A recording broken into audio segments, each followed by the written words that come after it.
What really happened with your host, Mike Rivero. You're listening to the Republic Broadcasting Network, where you'll find out what the Fukushima's going on. Now we've got the technical gremlins taken care of. Welcome to the show. It's Tuesday, July 31st, 2018. Last day of the month. Tomorrow is the 1st of August, and we've got a lot of stuff to talk about today. The phone lines are open, 800-313-9443. Mike is in our control room dealing with all of our technical gremlins, and let's just get right on into it here. Over in Syria, I think it's safe to say it's all pretty much over but the shouting there. Damascus is literally a step away from liberating the entirety of southern Syria right up to that Golan buffer zone. And, Israel's still out there saying, don't you dare come one step further. Don't you take one step further. We're ready for you. And they're advancing into the Armuk Valley. The problem there's an unknown number of ISIS fighters and ISIS-linked individuals who are hiding among the civilians in the recently liberated areas. And without intense security measures, these persons will be a source of constant threat of terrorist attacks. So there's a little bit of mopping up to do, but this one's pretty much over. And the United States did not get what they wanted. So I think this counts as a defeat, but of course the U.S. will never admit it. In fact, there's an article over at Zero Hedge saying that right now the U.S. is looking for an exit strategy. They're looking to make a face-saving exit from Syria, and they're going to make up some kind of thing. Well, we dealt with that stampede of woolly mammoths in Syria, and now can we go home? Or we chased those space aliens back into space from Syria, and now we can go home. And some other thing that makes it look like victory, but it really isn't. And that is probably going to destroy much of the momentum of the war machine. Although apparently SecDef Mattis is out there saying that the U.S. forces in Syria are going to start conducting joint patrols with Turkey, another country that is in Syria without permission or legal grounds to be there. And so Mattis says they're going to start conducting joint patrols on somebody else's property, like it's their divine right to do that. And he's saying this is an exercise that's going to go for, maybe 4-6 weeks, not months. But it's very obvious that Mattis and Erdogan do not recognize Syrian territorial integrity. And of course, the real issue is what's going to happen when they run into Syrian or Russian forces. Now, the Russians appear to be working to avoid a direct confrontation with the United States. And apparently Russia's ambassador Anatoly Viktorov was being interviewed on Israel's Channel 10 News and said Russia cannot force Iran to withdraw its military from Syria, no matter how many times Israel demands that they do it. And Iran says they will not leave unless Syria tells them to. And Russia tried to come up with a compromise where Iranian forces would stay 100 kilometers from the buffer zone, but Israel rejected that as well. Their attitude is, we want them gone completely. Do it, or we'll throw a tantrum. We'll use the H word on you. And Viktorov told the reporters that Iran's military presence in Syria is fully legitimate, according to UN principles and the UN Charter. He then made an interesting comment saying that Russia is not okay with Israeli attacks on Syria, but it wasn't up to Russia to prevent them. So Russia is basically standing back from Israel because Putin knows if they go head-to-head with Israel, that means going head-to-head with the United States.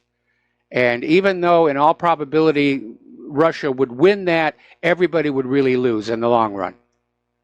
So now the U.S. is complaining about Russian jamming posing a growing threat to the U.S. troops in Syria. And apparently American troops deployed in Syria illegally are facing the same kind of electronic countermeasures that the crew of the USS Donald Cook did up in the Black Sea.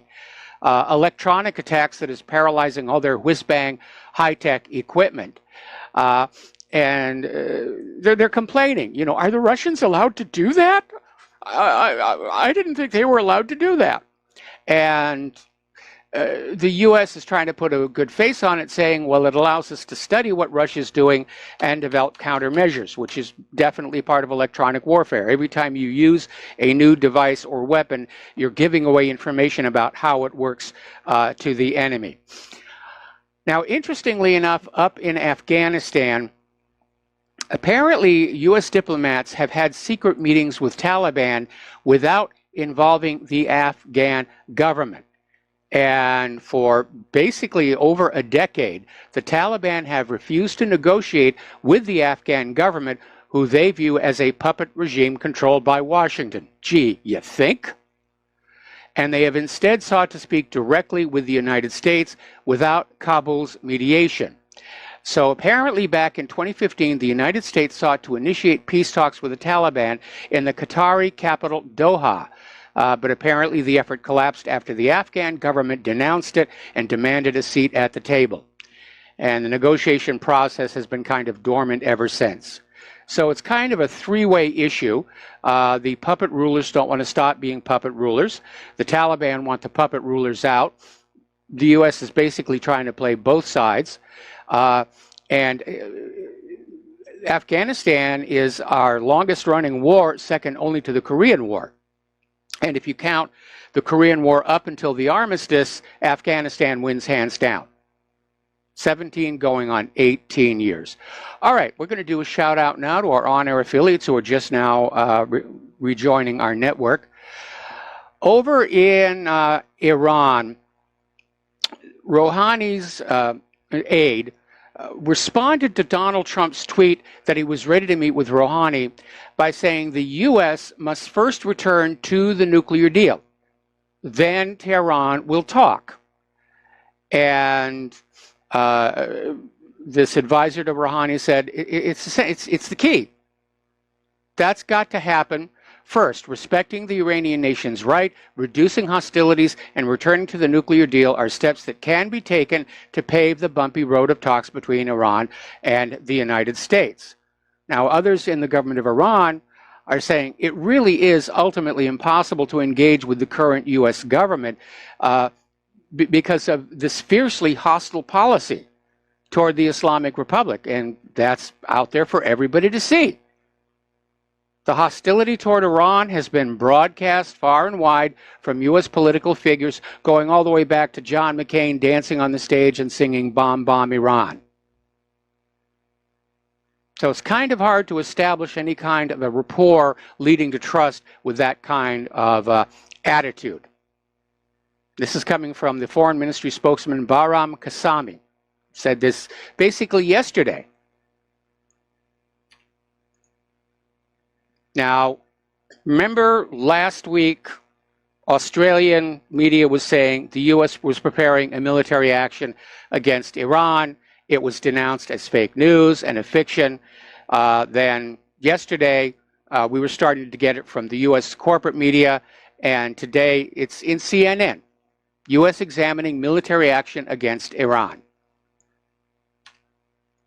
So, more wars, more money for the military-industrial complex. Over in Yemen, there's a lot of heavy fighting south of Hodeidah. Now, Hodeidah is key. It's that port city. The Houthis are trying to turn it over to the United Nations. And Saudi-linked Yemenites are saying, no, the Houthis have to surrender completely, the entire country, before they'll let that happen. And a lot of people are getting killed. A lot of civilians, a lot of non-combatants. This has been a very, very, very bloody war. And all of it was just about who was going to control the region. Some years back, the United States pulled off what they termed a successful intervention, and they regime changed Yemen, and they put in a puppet government. And the people of Yemen didn't like living under a puppet government, so they threw them out. And so the U.S. went to Saudi Arabia and said, you got to help us slap down Yemen so they accept their puppet rulers, because nobody breaks free of the American empire. And that's what this war is really all about, trying to force the people of Yemen to accept a foreign-serving government. And you got to admire the courage of the Yemenites. They're fighting back and they're holding their own against Saudi Arabia. Now, apparently, Poroshenko over in Ukraine is in trouble politically. Western leaders are starting to realize he can't pull off the job of, first of all, pulling all of Ukraine back together, let alone regaining Crimea. And leaders of Western countries are saying some very unflattering things to the current Ukrainian leadership. And Russia's Foreign Minister Sergei Lavrov said that when Western or European counterparts communicate with the leaders of today's Ukraine behind closed doors, you know, they're trying to provoke some kind of a reaction. Basically, what's happening is the U.S. government is experiencing buyer's remorse. They bought the new Ukraine. They supported that coup d'etat that kicked out Yanukovych. They put in President Chocolate, and they thought all was going to be well, one step closer to containment of that evil Russia who's aggressing against everybody. And they've stumbled rather badly. So that is turning out to be a mess here. Down in Nicaragua, their leader, Daniel Ortega, says he has proof the United States is financing the ongoing violence in his country through organizations like the U.S. Agency for International Development, or USAID. This is not the first time they've been accused of it. Russia's already kicked USAID out of Russia for trying to fund and agitate the opposition. Ortega then went along to say we are facing a powerful enemy who has carried out an armed invasion of Nicaragua several times and continues to interfere in Nicaragua's affairs. Now, you remember all the way back in the 1980s, that CIA gun and drug running operation out of Arkansas was going into Nicaragua to arm the Contras against the Sandinistas. Again, kicking out the democratically elected government, putting in puppet rulers. And it continues to this day. And it is a mess here. Over in Israel, we reported this briefly yesterday, but one of the vessels belonging to the Freedom Flotilla activist group was hijacked by Israeli forces in international waters after having been threatened via radio. The boat was en route to Gaza with 22 people from 16 nations on board and carrying a cargo of $15,000 worth of medical supplies. The Israeli Defense Forces confirmed the interception of the vessel, saying it violated the blockade of Gaza. And the IDF added that the boat is now being towed to the port of Ashdod, and all the supplies can only be delivered through it. Now, reports from the organization itself are saying there was violence, that the crew of the Freedom Flotilla ship were tasered, they were hit with tear gas, they were flat out beaten, and one of the passengers on the Al-Awda ship was Joe Meador, who was a survivor of Israel's attack on the USS Liberty. So they're all apparently in Israeli custody and being held incommunicado. Only 2 of the passengers have been released, and the rest are being held in Givon prison in Israel. Now, one of those released, Zohar Chamberlain Regev, who's an Israeli citizen, contested the Israeli Defense Force statement the ship had been captured without exceptional incident. And Zohar said people on board were tasered and hit by masked IOF soldiers. We did not get our passports or belongings before we got off the boat. Do not believe the reports of peaceful interception. And apparently she saw blood on the deck of the Al-Awda as the last participants were being dragged off the ship. So she and one other Israeli passenger, Yonatan Shapira, were charged with attempting to enter Gaza and conspiracy for before being released here. So again, it's another PR nightmare. Now, Palestinian activists are saying the seizure of the aid ship can't contain the Palestine movement. Everybody who sails on those flotillas knows they're going to be intercepted. But it makes headlines around the world and reminds everybody of Israel's brutal blockade against the people of Gaza. And that's the whole point. And that's why they need our support. Now, this ship, the Aiea, and was flying under the Norwegian flag. So the organizers are demanding the government of Norway intercede with Israel to say, we demand the return of our people and we demand the return of our property. First and foremost, because Israel seized the ship 70 miles out at sea in international waters. The ship had not broken the Gaza blockade, which Israel now has set at 3 miles. That's now considered Gaza's territorial fishing waters, just 3 miles out. And as I mentioned yesterday, when you board another vessel without permission in international waters, that is piracy. So Israel needs to basically get itself a pirate flag as its new national flag. You know, take down that Star of David, put up the skull and crossbones.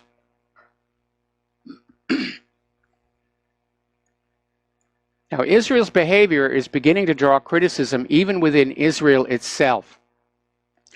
And they're talking, first of all, about the treatment of the Freedom Flotilla, the treatment of Ahed Tamimi, the nation-state law. A lot of people are saying that was a huge mistake. Israel's largest newspaper is saying Israel has just declared itself an apartheid state. And they're sharply critical.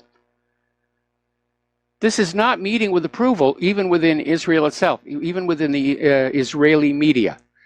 And this article is basically calling on Netanyahu's opposition, headed currently by Tzipi Livni, to unite and present the public with a strong, simple message of equality. Hopefully that's going to happen. Now, Israel continues to justify everything it's doing on the basis of self-defense against Gaza.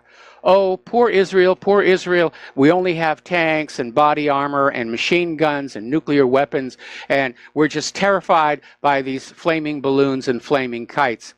But in fact, under international law, Israel cannot claim a right to use any force in Gaza, whether moderate or excessive, because, you know, Gaza isn't the invading force. I mean, Israel goes into Gaza all the time. The border is very porous for Israelis. They go in and out of Gaza all the time. So it's not like there's an armed border in any kind of a confrontation, in any kind of a war. It's just more Israeli bovine excrement fed to you by America's corporate media. And like I said, I think that Bloody Monday massacre was basically the turning point. Israel's equivalent of the Amritsar massacre. Now, getting on back to Ahed Tamimi and her family, this has turned into another PR disaster for Israel.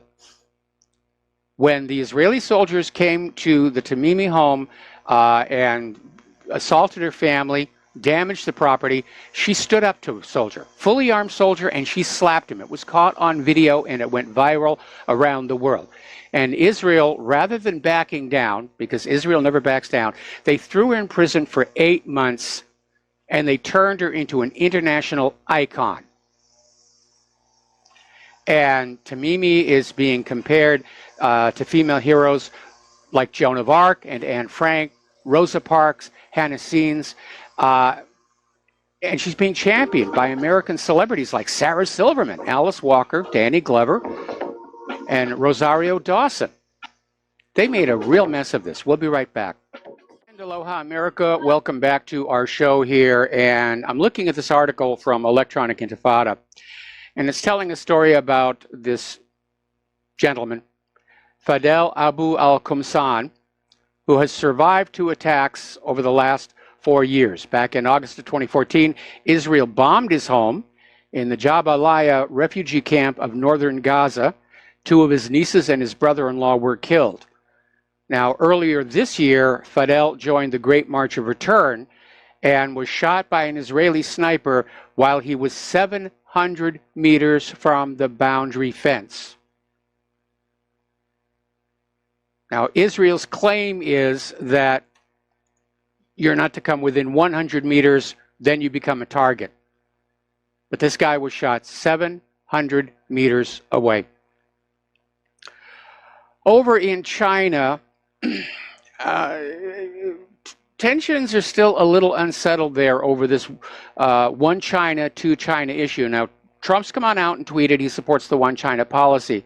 But China is still very concerned over the fact that the U.S. maintains a de facto embassy in Taiwan, and that Trump is considering stationing Marines there. Because from China's point of view, if you have an embassy in Taiwan, you're recognizing Taiwan as a sovereign, independent nation. Well, Xi Jinping, enough pressure. Trump is used to moving embassies around, so I don't think you really have all that much to worry about. Anyway, now over in Korea, top generals from both North and South Korea are going to meet, well, actually met today in the truce village of Panmunjom on basically details on how to reduce military tensions along the demilitarized zone. And the agreement to ease tensions was reached during a previous summit, following which North Korea began to withdraw their artillery that they had stationed along the DMZ, which could reach Seoul. They got a lot of guns over there in North Korea. And so they're really working on ratcheting down the tension. I still think, I would bet a jar of kimchi that Kim Jong-un and Moon Jae-in are looking at eventual reunification, after which Kim Jong-un won't have to worry about U.S. invasion. The U.S. wouldn't have a reasonable justification to invade. But it looks like those who want war in Korea are still trying to stir the pot, because over at the Washington Compost, and citing a single anonymous U.S. official, they've come out with a claim North Korea might be building new ICBMs. They might be building them, and they're claiming to have satellite photos suggesting work is underway at North Korea's Sanumdong research site. This was a site linked to past missiles, so naturally they concluded the factory might be building 1 or 2 new ICBMs. Of course, there's no direct evidence North Korea is doing this. In fact, North Korea dismantled a test launching site for liquid-fueled ICBMs days ago.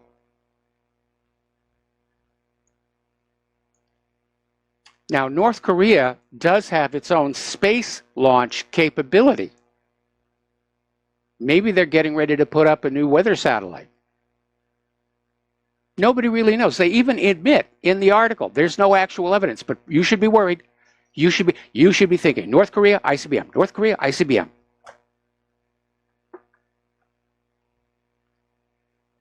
The United States military's Africa Command,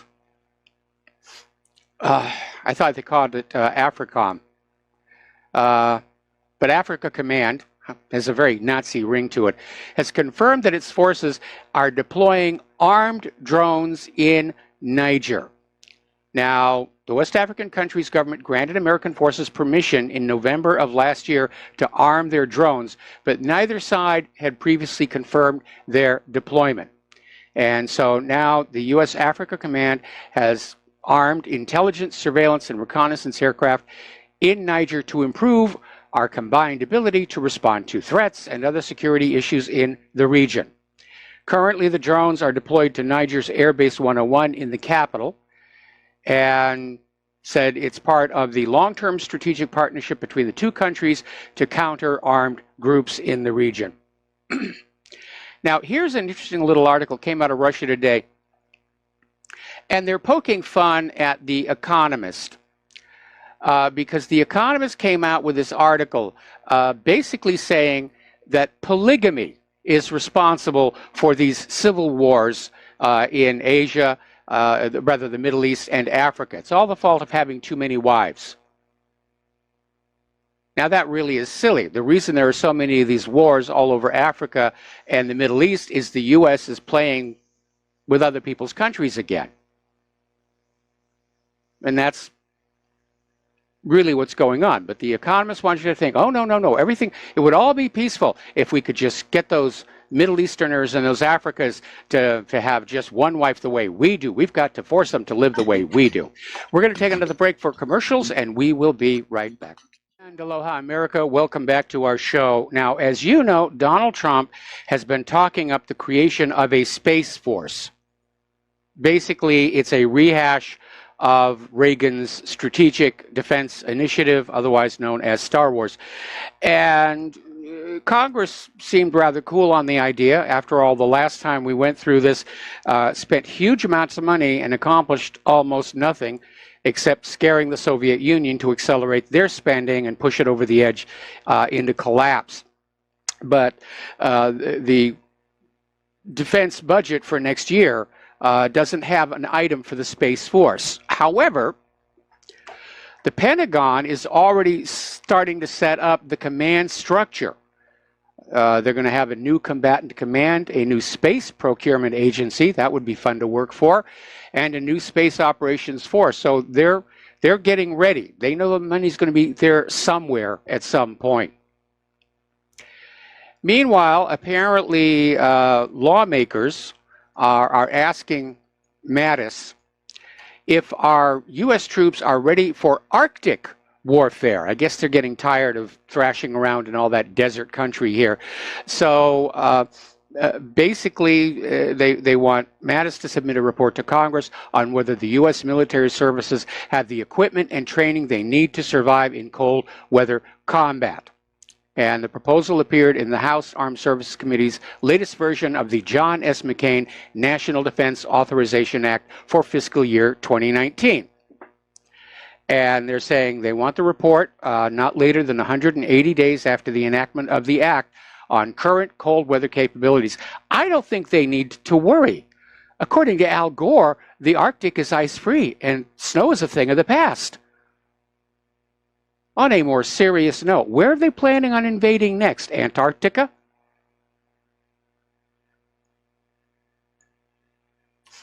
Actually, I know what they're thinking. There's going to be a war at the top of the world because they're starting to realize there's a lot of untapped oil down on the abyssal plains underneath the North Pole. And deep drilling rigs like the Deepwater Horizon are being developed to be able to reach it. And that's going to be the next fight.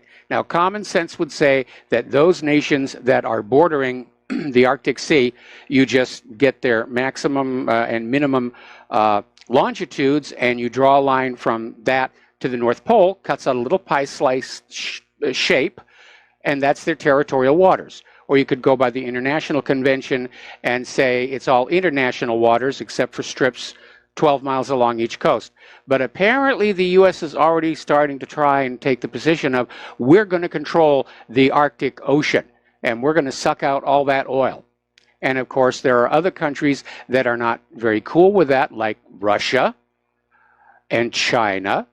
And Canada's not too happy either because they're concerned they could get caught in the crossfire. So that's what this sudden focus on Arctic fighting is all about, is war way up there in the far, far north. Turning to domestic politics here,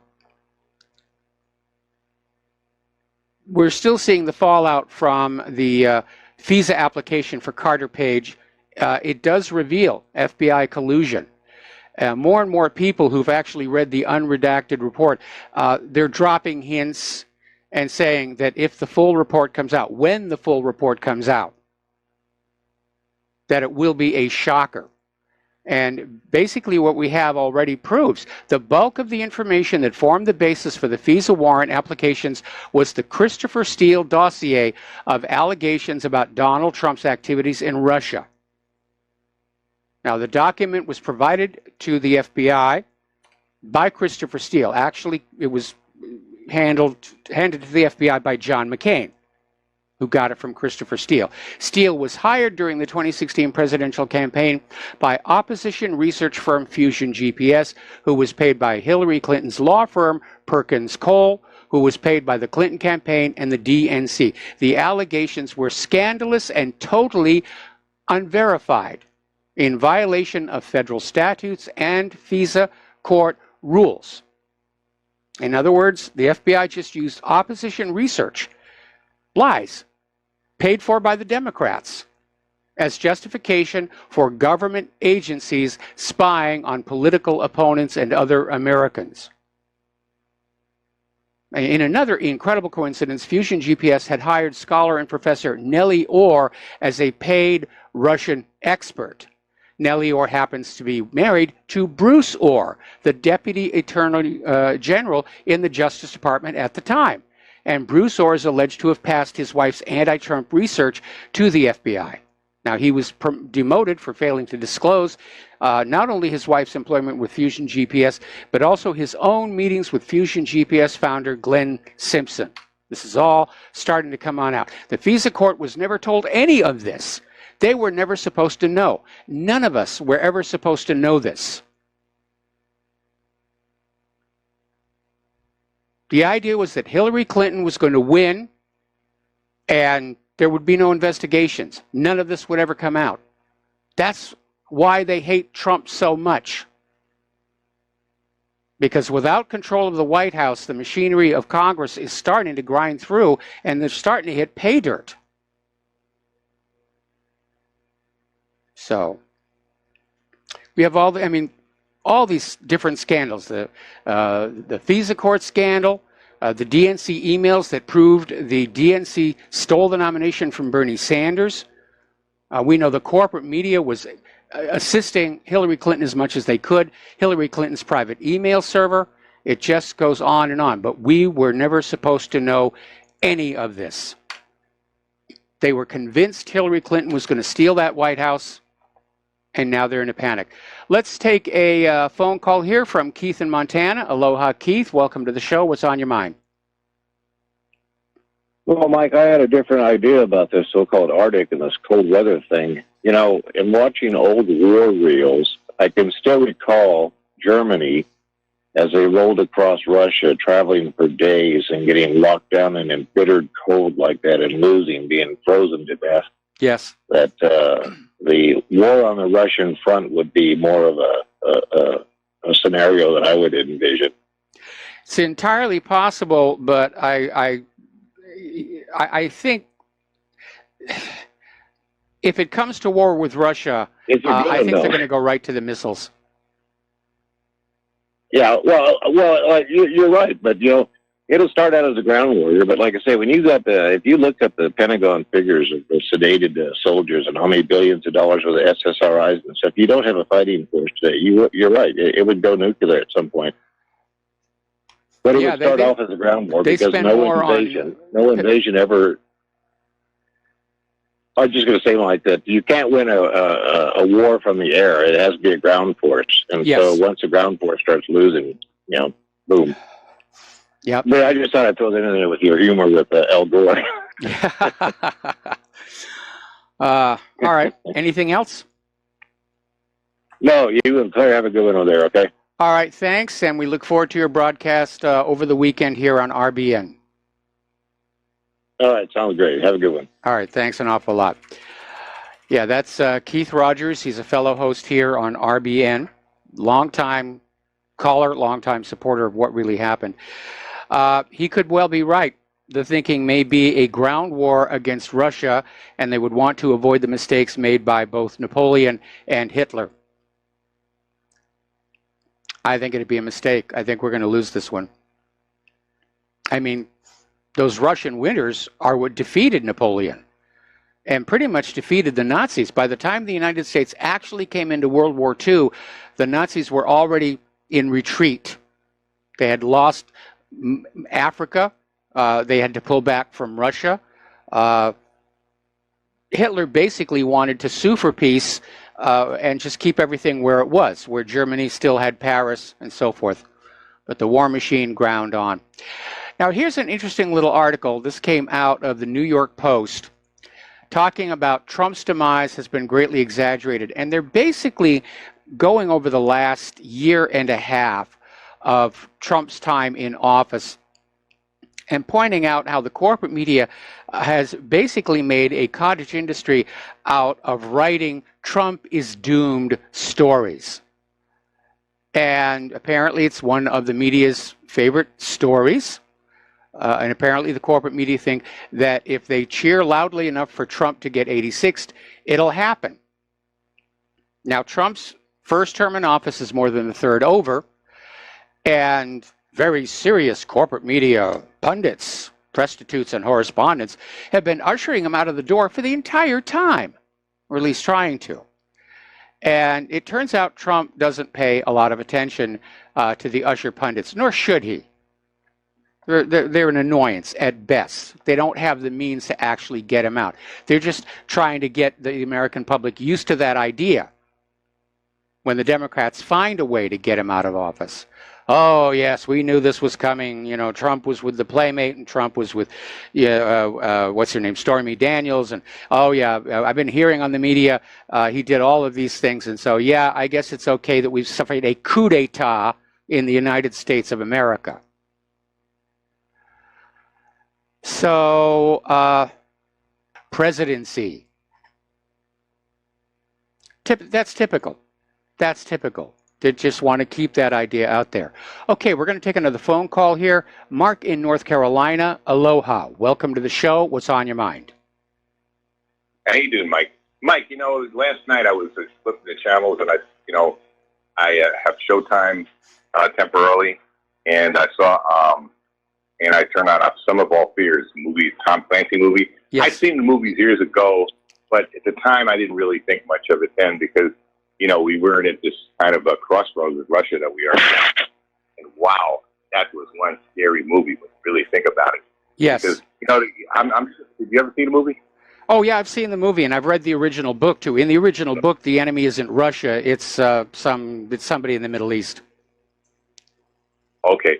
But anyway, I think the idea of making Russia the enemy was, they weren't really enemy. It was some European Nazis that were actually trying to get the United States and Russia to destroy each other. Yes. But, you know, when you really think about it, when you think about a possible false flag, when you think about the possibility that our own illustrious government, which I really don't think is our government, I think they're a globalist cartel, could light up one of our cities with a nuclear bomb and blame it on Russia, or they could bomb a Russian city and blame it on us.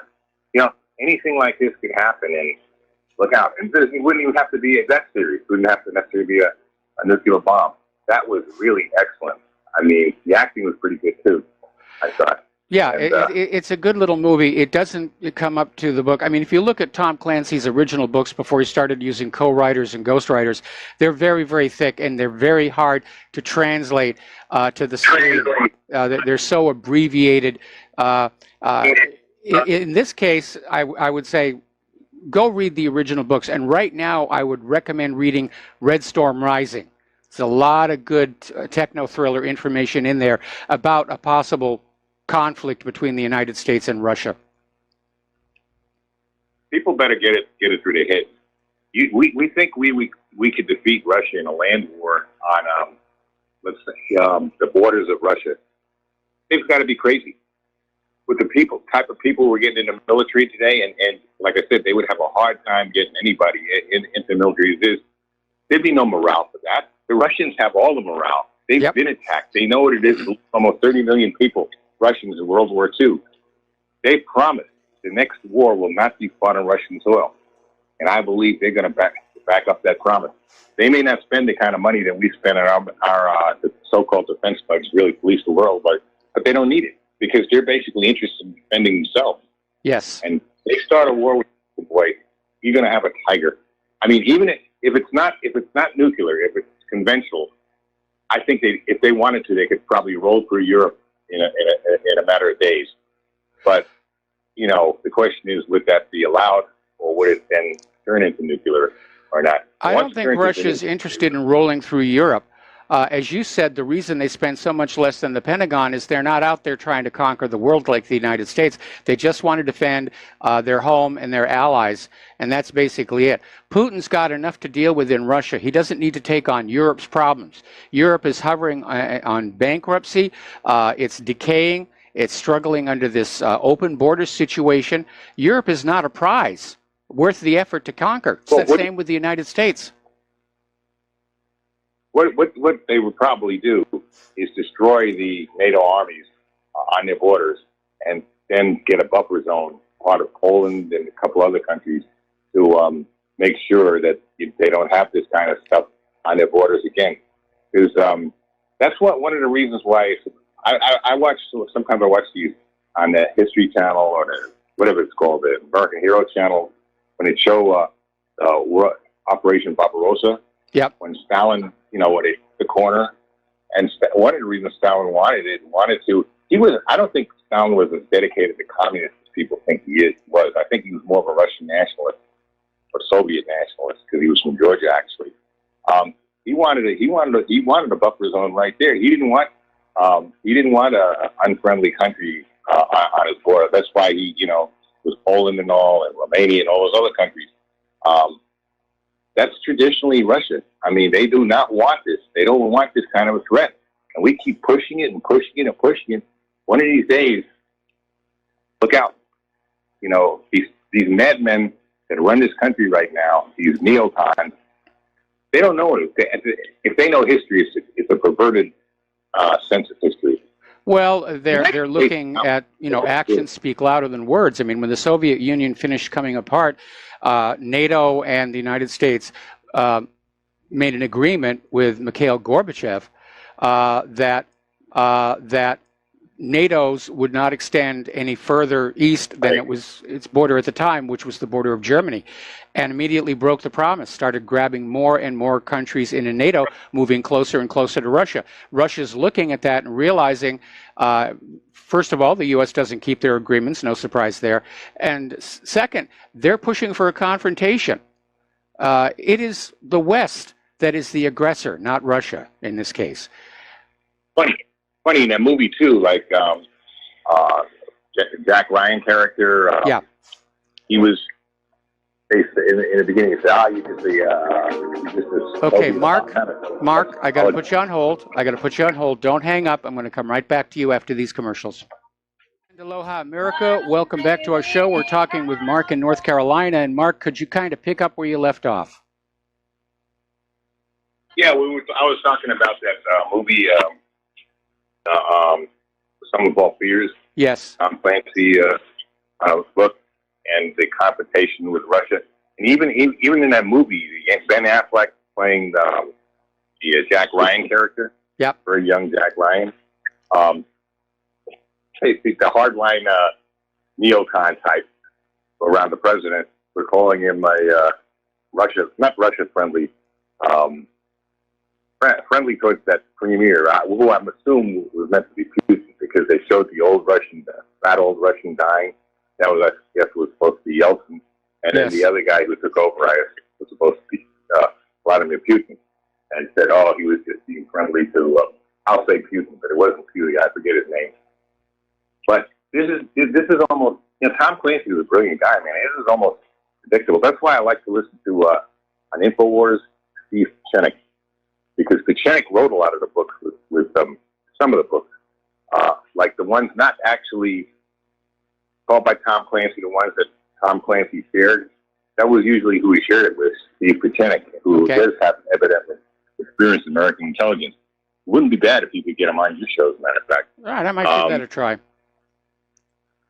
Because that's he pretty much described it, and we just better be careful. We got to understand something too. The United States did not really win World War II. Russia took on 80% of the German divisions. Yes. And crushed them. Yep. They had a hard time in the beginning. It was a miracle that they won, but they actually destroyed, for all intents and purposes, they destroyed the heart and soul of the German army, including the 6th Army in Stalingrad. Yep. That was the same army rolled through Europe in a blitzkrieg went into Paris. Well, that they destroyed it. Yep.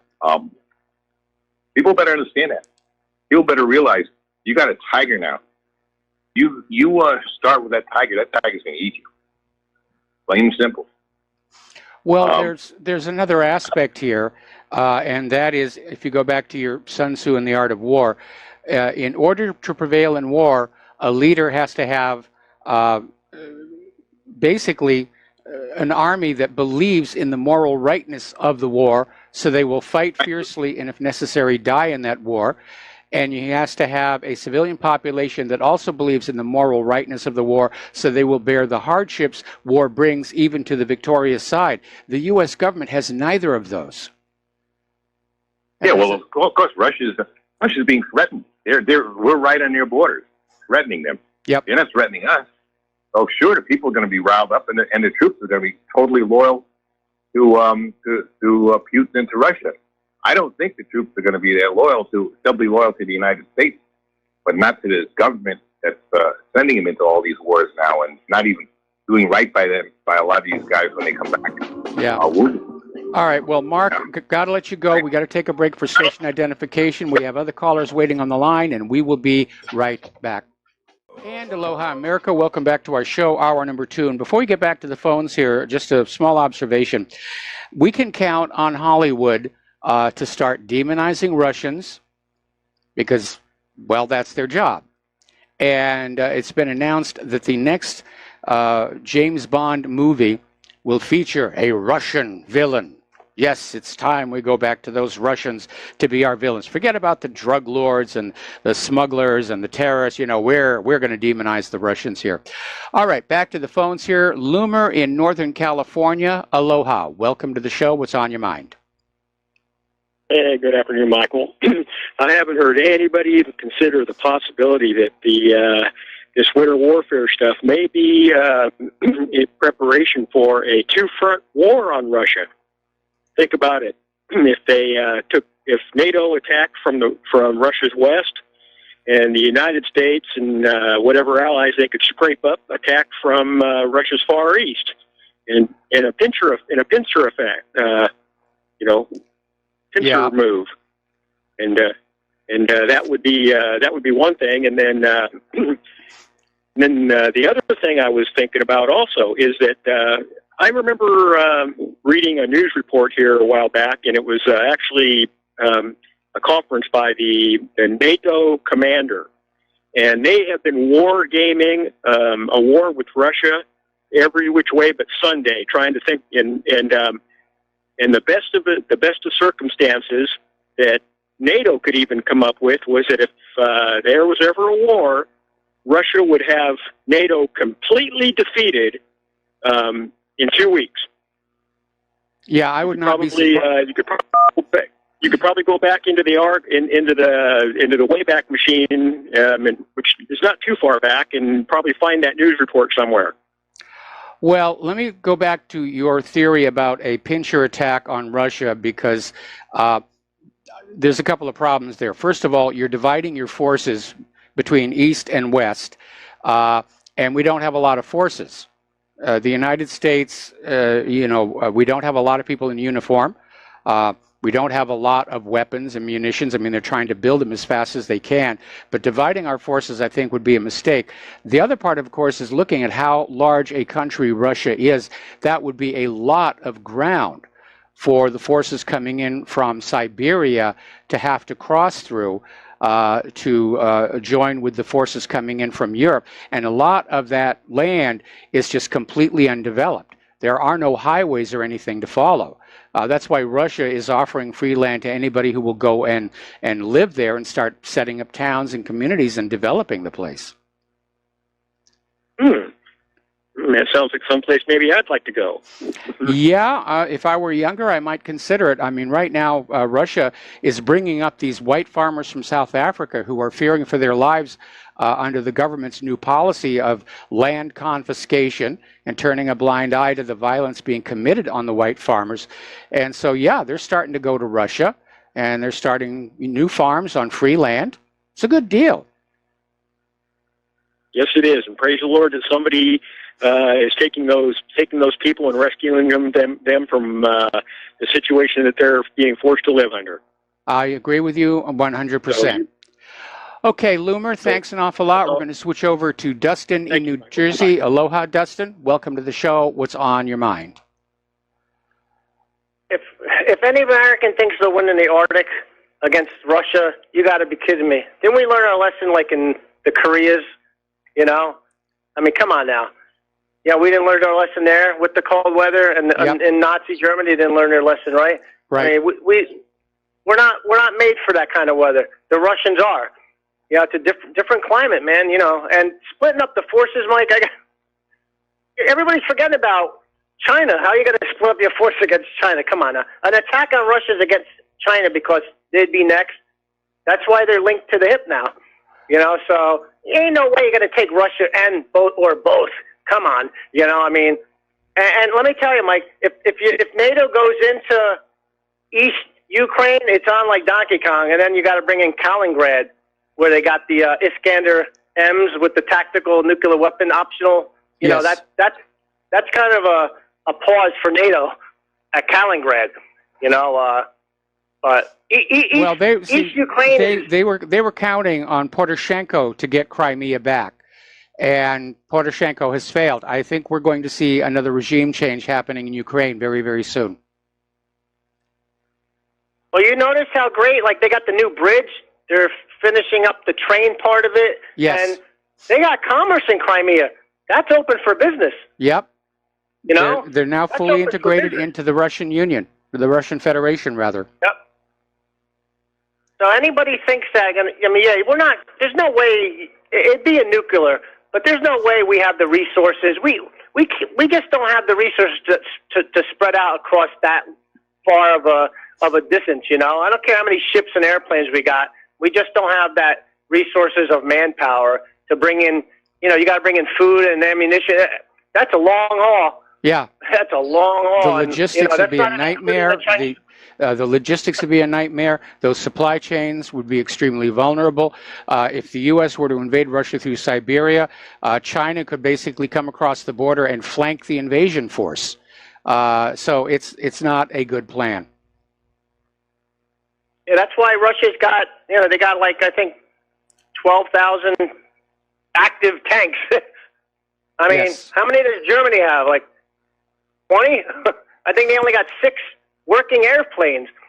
You know? Yeah, that's a big part of it. After 17 years of war, all these countries involved in the U.S. coalitions, their weapons are worn out. Their stockpiles are drawn down. Something that is becoming painfully obvious today is the weapons coming off the assembly lines today are very fragile. They're very expensive, but they're very fragile. They're overly dependent on active defensive systems. And if those active defensive systems aren't working or are being jammed, these ships and planes are just sitting ducks. And there's no, you know what? Russia's never going to invade Europe because we talked about this before. They ain't got nothing. That's right. They got welfare and it's a dying. The EU's a dying. That's why they're bringing their refugees. They're trying to prop up a dying system. You know, they got nothing. They don't make anything. No, the refugees are actually part of what's dragging the system down. They're being brought on in as part of George Soros' dream of a multicultural world where we're all under one world government and enslaved to one private central bank for all of eternity. That's his plan. But Mike, if you look at the east of Ukraine, see, they would never allow NATO forces to take that because there would be a launching pad for the gas pipelines. You know what I mean? So yes. If they cross into East Ukraine, it's on. I'm telling you, it's on like Donkey Kong. Just like Syria, that was Putin's red line, and East Ukraine is Russia's red line. Remember, Putin's got other people to answer to. Also, you know, he's got his own deep state. You know, but at least he's in control of it. But he's a moderate. People don't realize Putin's moderate. Yes. You know, there's people. If he gets replaced with a hardliner, you know, things could get really, really ugly. And right now, the U.S. is in Russia. covertly funding opposition, trying to stir up trouble, they could succeed in bringing Putin down, and the wrong guy could get in to replace him. You know, a real hardliner, and there are hardliners still in the Russian government, and then we'd have a hot war on our hands. And Mike, one more last thing. I just want to say, is Putin a strong man? Sure, but he fixed that country up. It was looted, dilapidated, and he really fixed that place up. And does it need improvement? Sure. Do we? Hell yeah. But I mean, you know, the guy's not as, you know, just like Saddam Hussein, they made him out to be something more than he was, and Assad. It's all BS. Well, Putin was able. Look at your own government. Putin was able to fix up Russia because he basically did the same thing the Nazis did in Germany.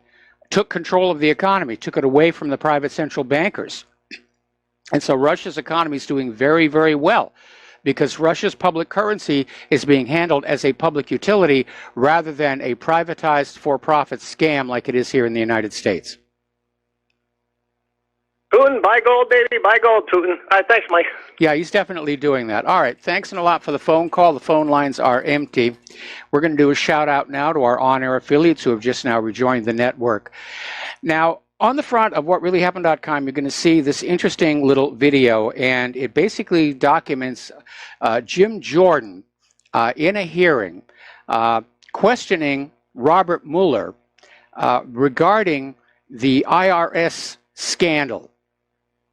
And this is all the way back under Obama, where the IRS was targeting conservative groups, blocking their 501c3s, asking for inappropriate information, just harassing them in general.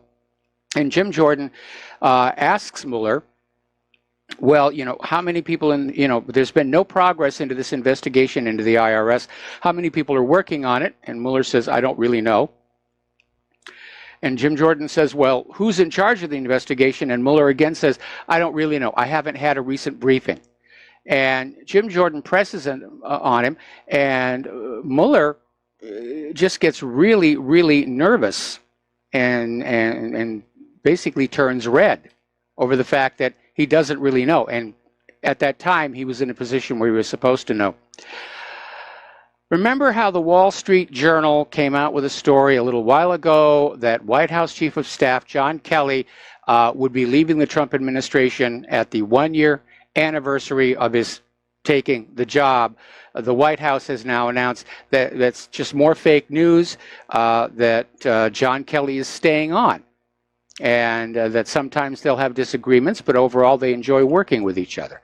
All right, we're going to take another phone call. David in San Francisco, aloha, welcome to the show. What's on your mind? Oh, howdy, Michael. Yeah, a couple of things. You were talking about the refugees a couple of minutes ago in Europe.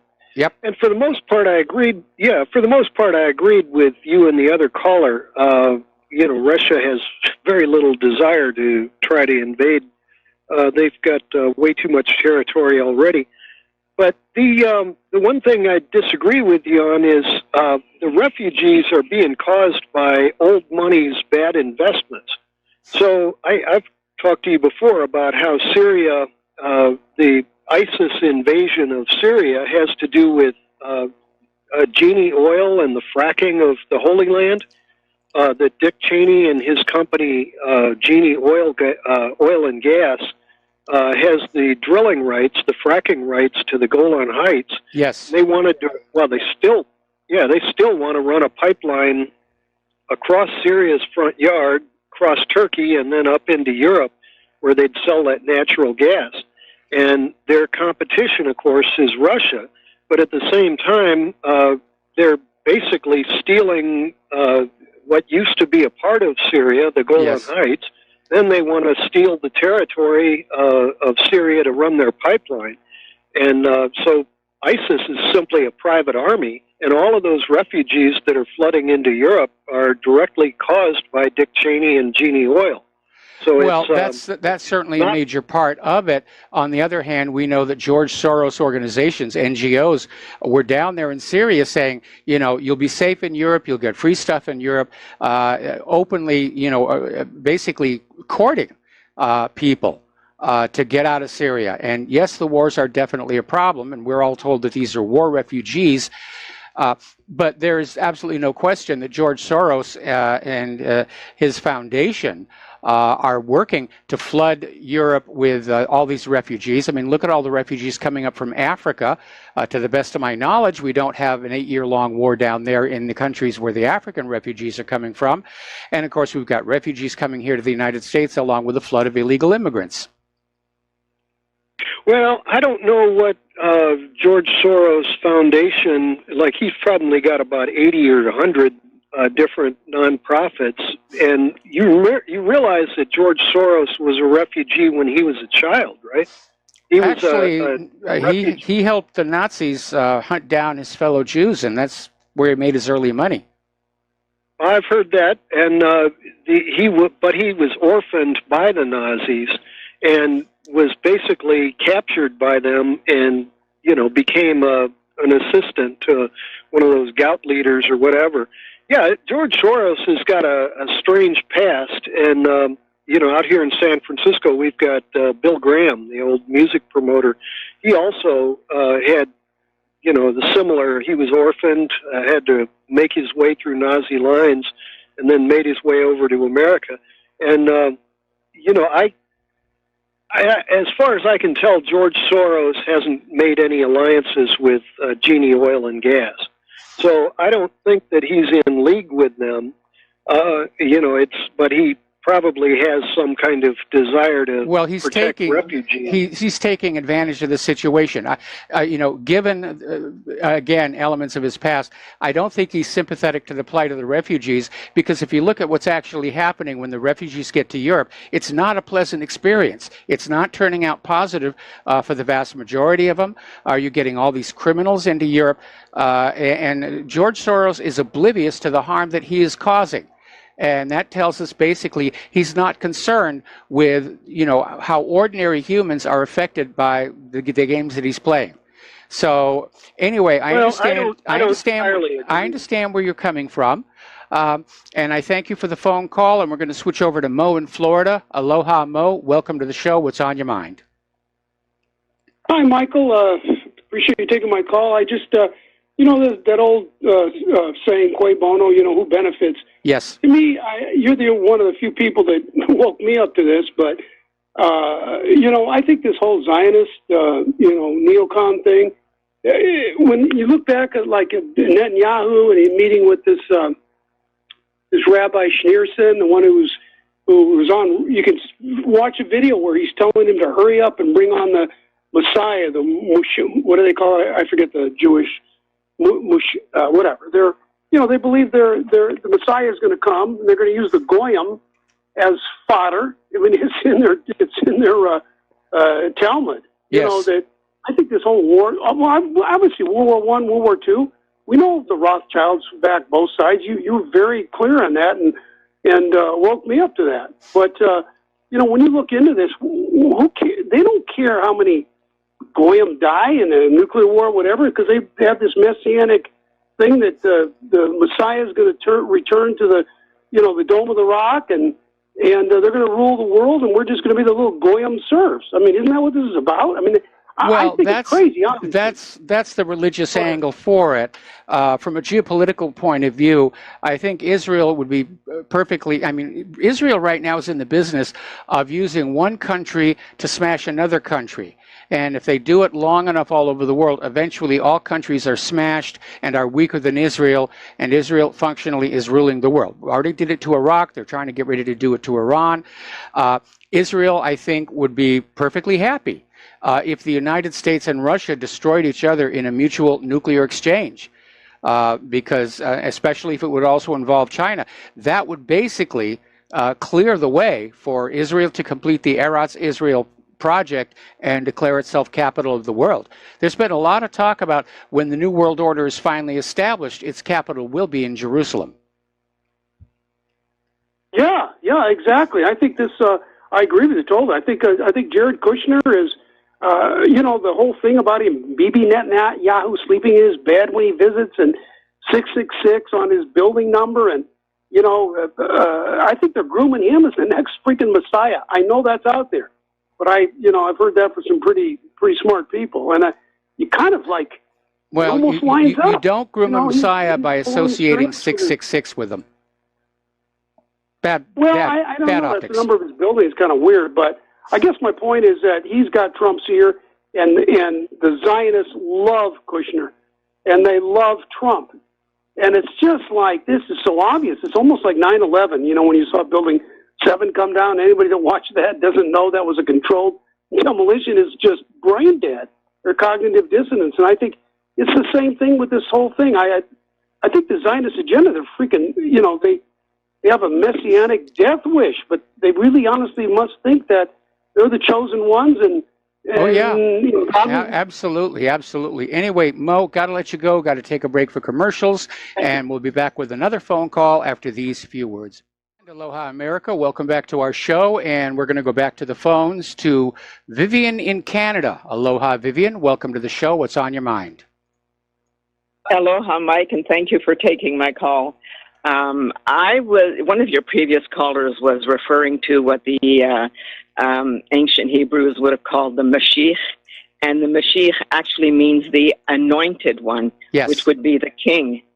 So it's not necessarily a spiritual thing, except the thing that we tend to forget is that Judaism was taken over by the atheist Zionist Bolsheviks. So it's basically a politicization of Judaism, just as Islam has been politicized by many of the purported terrorists. So there are multiple layers there, and the politicization of each of the religions in order to appropriate the beliefs of the people within those religions and make them enemies of one another, when in actual fact, many of them feel a great deal of affinity with one another. That's the people. Now, the political issue, as for Soros being an orphan, no, his father is the one who arranged for his Christian godfather, which is something many Jews used to do prior to the Second World War. The children of wealthy families, Jewish children, were often given godfathers that were Christian in order to protect them. Yes. And so it was Soros' grandfather who arranged for Soros at 14 to go out and identify. And what he probably did is he identified the wealthy anti-Zionists who had no reason to leave the comforts of Europe and go off to the swampland or the dry lands of Palestine. So this notion that, and Soros is not even his real name. In fact, if you look at the Catholic Church, the same thing occurred.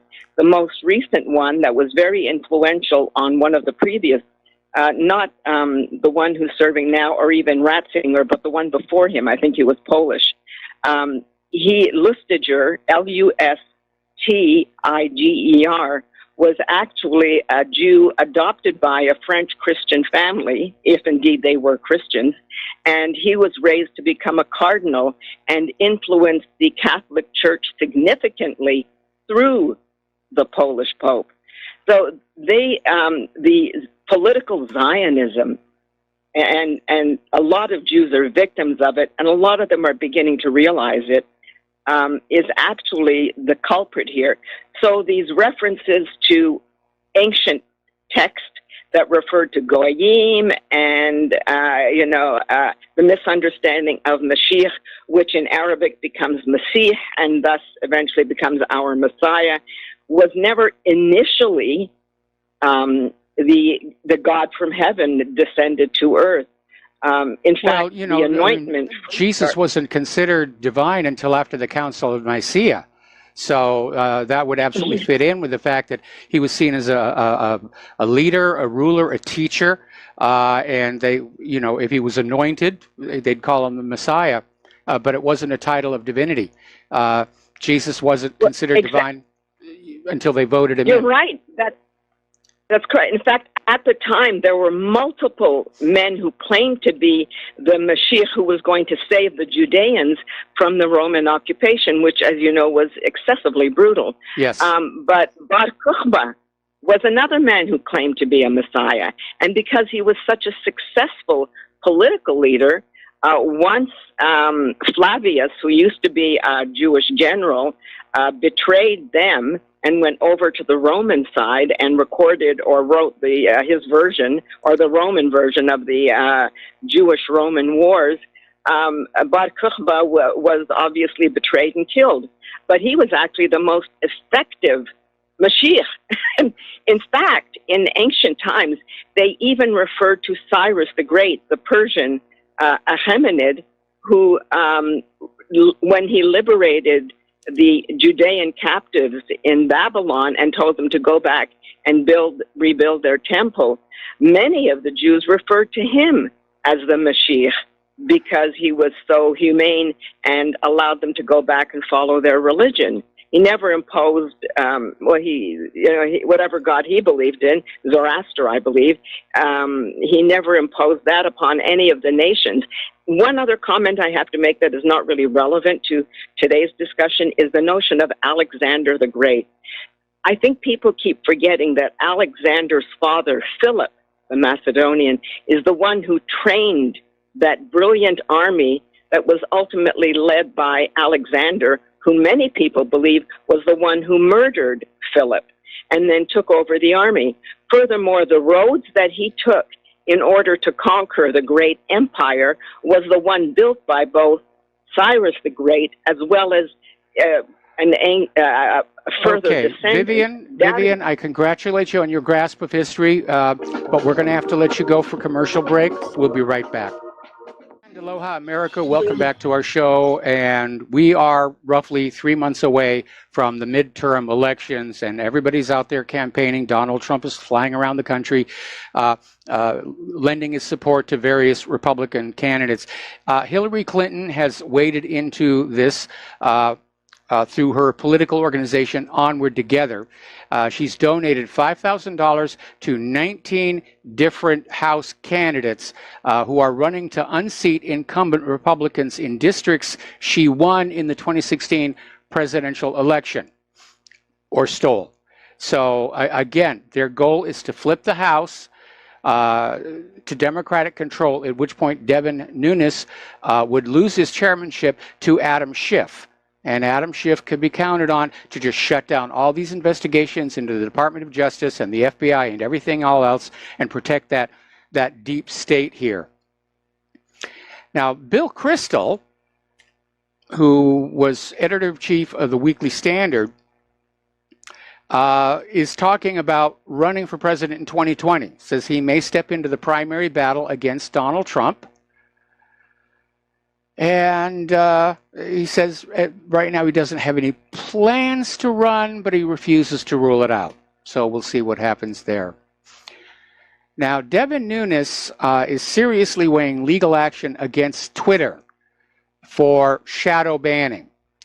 And because that shadow banning targets conservatives. Now, this is a process which hides contents or accounts using special algorithms that make the content or accounts harder to find or view. And during an interview on Fox News, Nunes reported he's even been a victim of the practice that appears to bias toward shadow banning conservatives, particularly Republican members of the House Freedom Caucus. None of this comes as any surprise. And of course, the leftists are going to begin harping about the First Amendment. But from their point of view, the Constitution is only something they like when it protects their point of view. And those gosh darn conservatives and you know, truth tellers, they shouldn't be allowed to have freedom of speech. Okay, apparently there is another rally being planned up in Portland, a pro-Trump rally, and Antifa is planning a direct confrontation. This is going to happen Saturday. And apparently they're even talking about violence. And again, brown shirt tactics. Brown shirt tactics. Now, maybe they'll be deterred by a recent Ninth Circuit Court decision. All of a sudden, the Ninth Circuit Court is coming out with some interesting decisions. And it goes back to the Trump rally in San Jose, California in June of 2016. And it was a complete and total disgrace because hordes of intolerant liberals just assaulted people. They assaulted the Trump supporters and the Trump fan. Punches were thrown, eggs were thrown. Basically, the attitude was, if they're not supporting Hillary Clinton, beat them up. This is the left. This is how they are: intolerant, insufferable, condescending, unhinged, and violent. Well, the San Jose police apparently actually herded the Trump supporters into this confrontation and then stood down. And one of the Trump supporters, Juan Hernandez, filed a lawsuit against the San Jose Police Department for its behavior, and the Ninth Circuit Court of Appeals said that, yeah, he has a right to sue.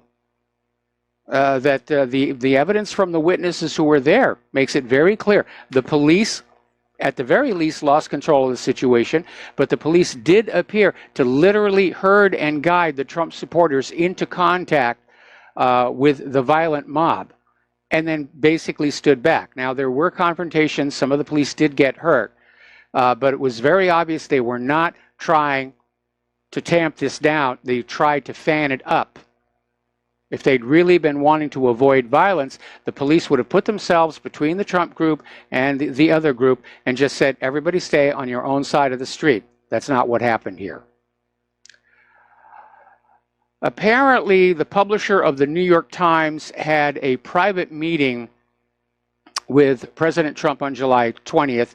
Was supposed to be off the record, in which the publisher warned Trump about deeply troubling anti-press rhetoric. This is coming from New York Times publisher A.G. Sulzberger, and he warned Trump that the constant attacks on the news media, particularly in characterizing reporters and journalists as the enemy of the people, will contribute to increased threats of violence against those workers who exercise their right to free speech encoded into the U.S. Constitution. Well, the reason people are upset with the New York Times is because free speech was not intended to protect lies. And certainly the attitude coming out of Sulzberger is, we have a right under the Constitution to come on out and publish all kinds of fake news about the president, but the president doesn't have a right to come back and criticize us for it. Anyway, Trump made the conversation public, so it's no longer off the record here. You know, it must be nice to be in a politician's family here, because former Vice President Joe Biden's niece basically pled guilty on a charge of committing $110,000 in credit card fraud at a New York City store. She got 2 years probation for it. That's it. Talk about your basic wrist slap. All right, turning to the economic news, China's oil futures contracts are beginning to put pressure on the petrodollar. This is China's oil future contract denominated in the yuan. And it's one of the many little details that basically came out of the 2008 financial meltdown. They're all starting to converge, and one of the biggest is the Chinese oil futures contract.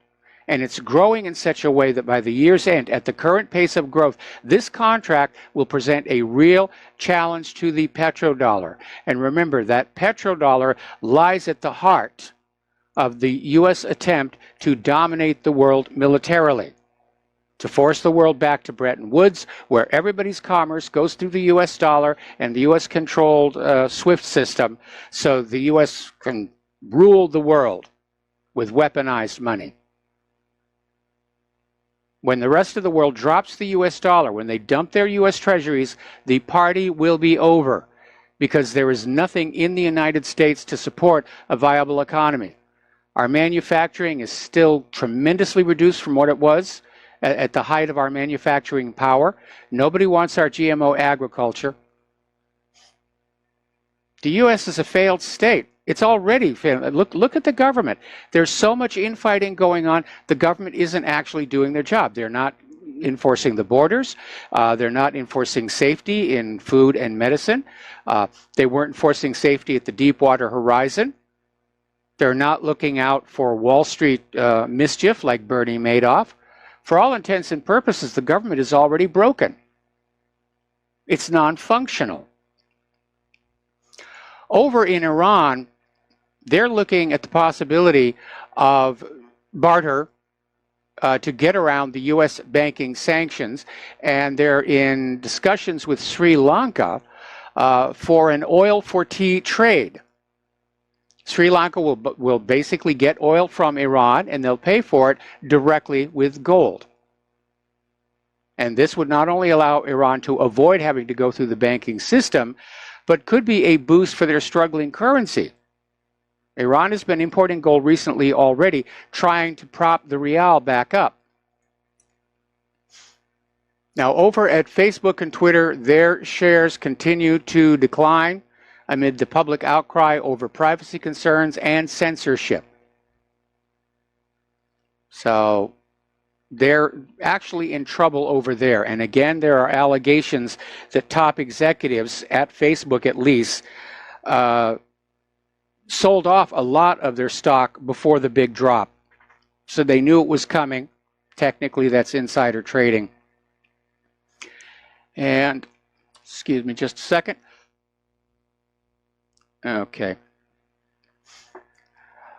So basically, stocks, bonds, and the dollar dumped on the worst fangover, is what they're calling it, in 30 months. A lot of people are saying the tech rally may actually be over. And one reason for that is simply that we consumers are all tapped out. And you can tell that by looking, first of all, home sales are declining. Not just here in the U.S., all over the world. Car sales are declining despite the really wonderful deals that are out there. The retail apocalypse continues. They're just trying to blame it all on Amazon, but Amazon, their share of the retail market is single digits. The American people have run out of money. We can't buy these things anymore. The consumer economy was really the foundation of much of the U.S. economy. I know there's the military-industrial complex economy, but the consumer ability to spend propped up retail, warehousing, transportation, manufacturing. It's all starting to crack and crumble here. The European Union has now extended the sanction list related to reunification of Crimea with Russia and construction of the bridge across the Kerch Strait. 6 more Russian companies are hit by sanctions, according to the official journal of the EU.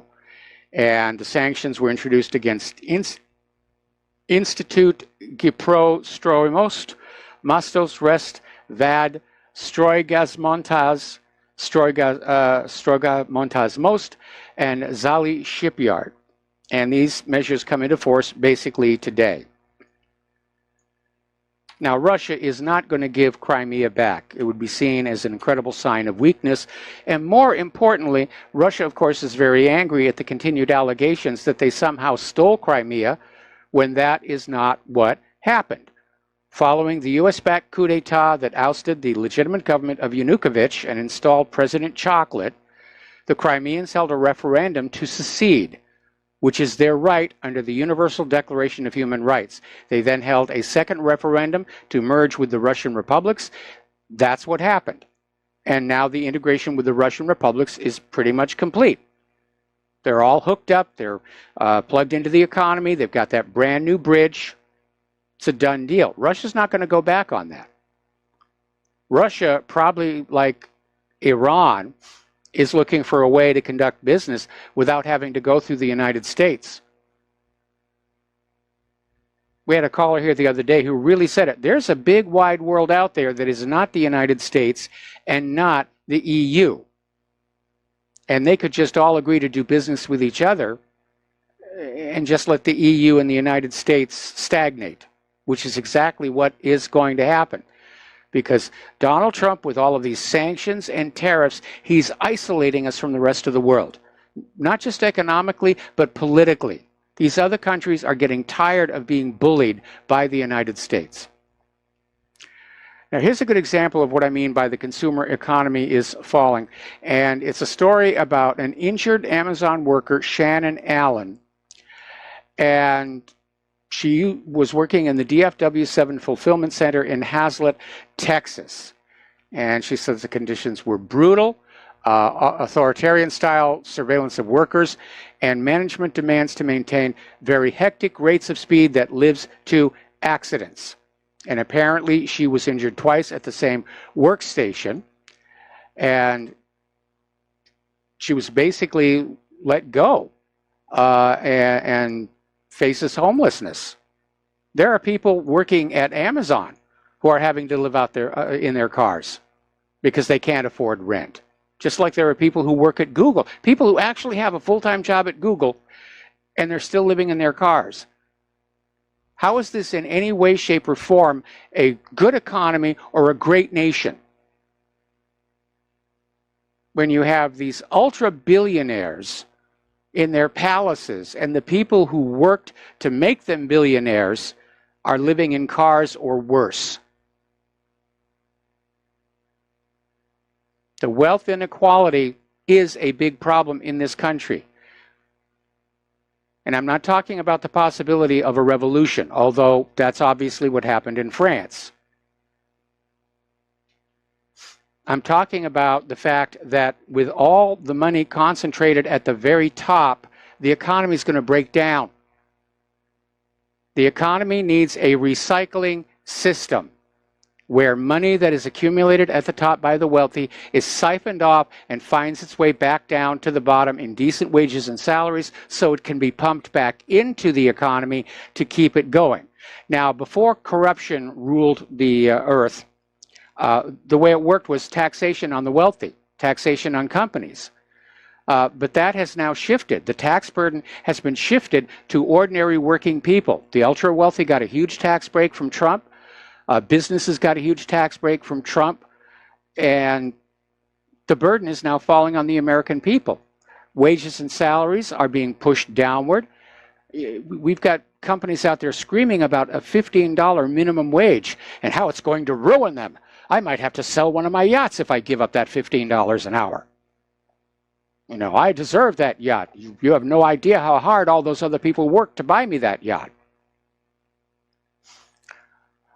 Over in Great Britain, Matteo Salvini, who's Italy's interior minister and leader of the anti-immigrant Lega Nord, is sounding a warning to Theresa May, claiming that Brussels is trying to swindle London in their Brexit negotiations and saying that the best way out is a no-deal Brexit, which some parts of the British government are already preparing for. They're stockpiling certain needed items, food, medicine, and so forth.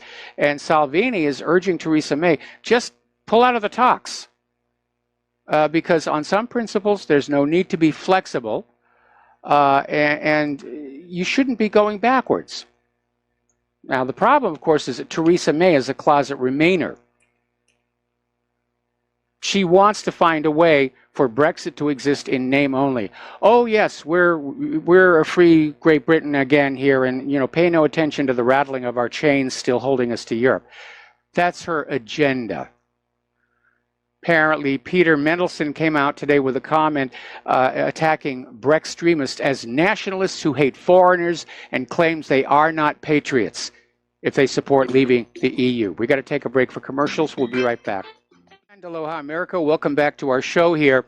And in the backlash from the Chequers deal, which was Theresa May, that was her deal on Brexit, which just seemed to be a giveaway of everything that the EU wanted. It's renewed support for UKIP. And all of a sudden, the Independence Party is making a comeback. And the British people are very angry. They're feeling like they're being betrayed. They're feeling like their vote, what they wanted, is being ignored. And it is. It is. That's what's going on here. Now, support for Macron and Merkel's coalitions have plunged to record new lows according to polls. And it's basically dissatisfaction with all of these pro-open border governments. In fact, over in France, there's a massive petition drive demanding the impeachment of President. They're citing this Benalla Gate as the cause, but I'm sure what's fueling it is the migration. And maybe Macron is using Benalla Gate as a distraction, a media distraction, to get people to stop talking about the refugee problem. But apparently it has to do with a former security aide who might have been Macron's lover. And there was a video of the security aide manhandling a May Day demonstrator in Paris, which is being blown up a little bit. And we know media distractions are common. In fact, over the commercial break, I was looking at Fox News, and their idea of a big story coming up on the top of the hour was how two guys stole a shark from an aquarium. They don't want to talk about Yemen. They don't want to talk about what's going on inside the federal government. They don't want to talk about the economy. Let's talk about sharks. We're going to jump the shark here. Oh, yes, here we've got video of the shark. Over in Spain, as you know, Spain kind of opened up its doors to migrants coming across the Mediterranean when Italy said, we've already got too many and we're going to close the ports. And probably Spain is wishing they hadn't done that, because now they are just pouring on in.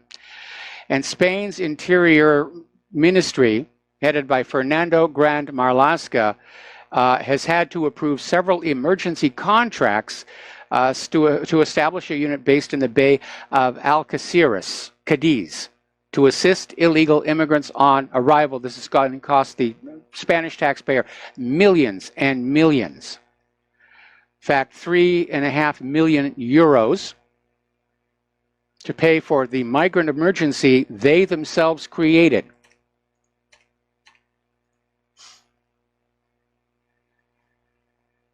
Getting on back to the Skripal case, they're finally admitting that neither German nor British intelligence can prove Russia had anything to do with whatever it is that happened to Sergei Skripal and his daughter.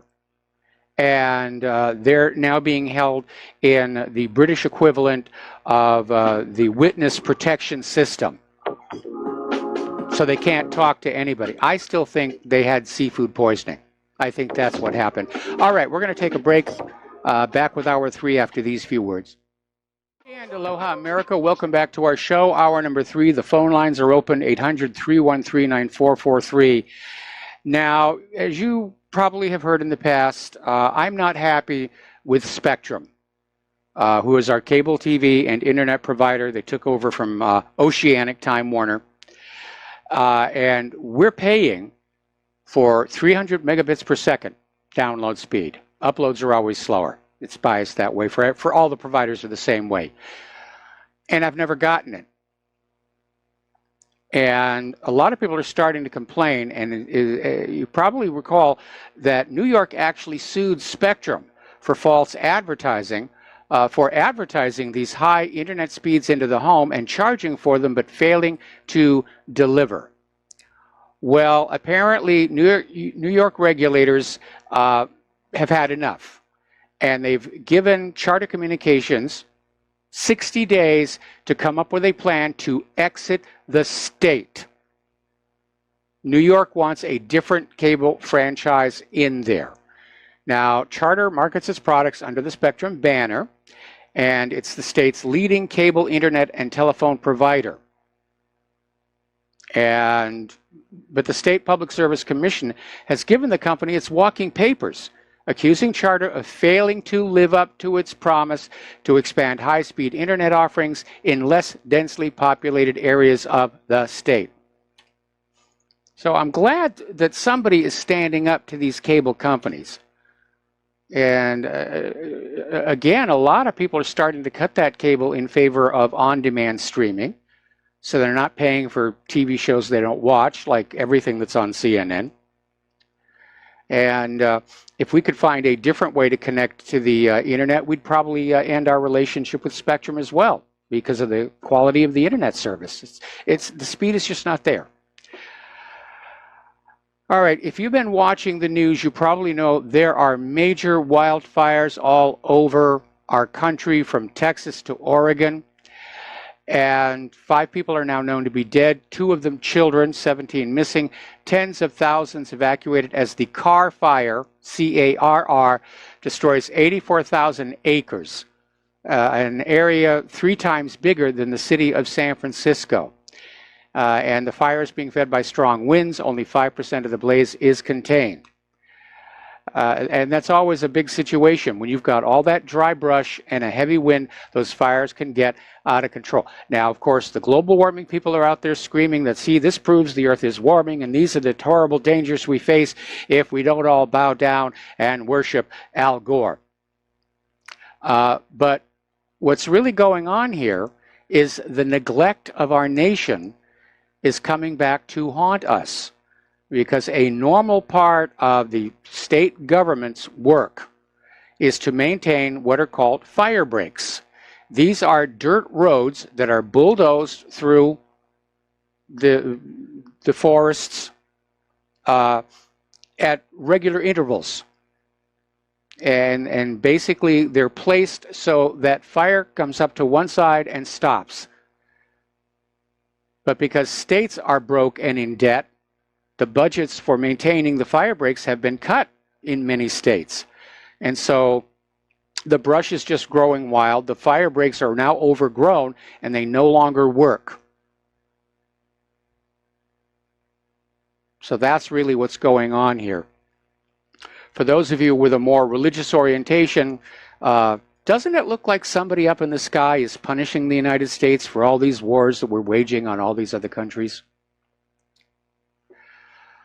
Alrighty, now down in Florida, as you know, they passed this law, the Risk Protection Order Act, and it was signed by Rick Scott, who's viewed as rather totalitarian. And this law basically allows a judge and other parties in the government to remove weapons from gun owners who have been deemed by a judge to possibly be a threat to themselves or others. Now, it doesn't mean they've done anything, doesn't mean they've committed a crime. It's just a judge says, you know, this person might be a danger. We're going to take their guns away, at least temporarily. And apparently more than 450 people in the state of Florida have already been ordered to give up their guns by the State Department. Now, I would be more or less in line that somebody who's on prescription antidepressants have limited access to firearms because of the well-documented link between these medications and acts of violence, including suicide and mass shootings. But I think once somebody got off the antidepressants, they should get their guns back. And I know I'm going to get a lot of call from gun rights people saying you can't give in on an inch, but I think there's a little common sense here, because we have to address the issue of prescription antidepressants and mass shootings so that the mass shootings decline and the gun grabbers don't have them to use against Second Amendment supporters. All right, so anyway, so they're all over Florida in Broward County doing risk assessments.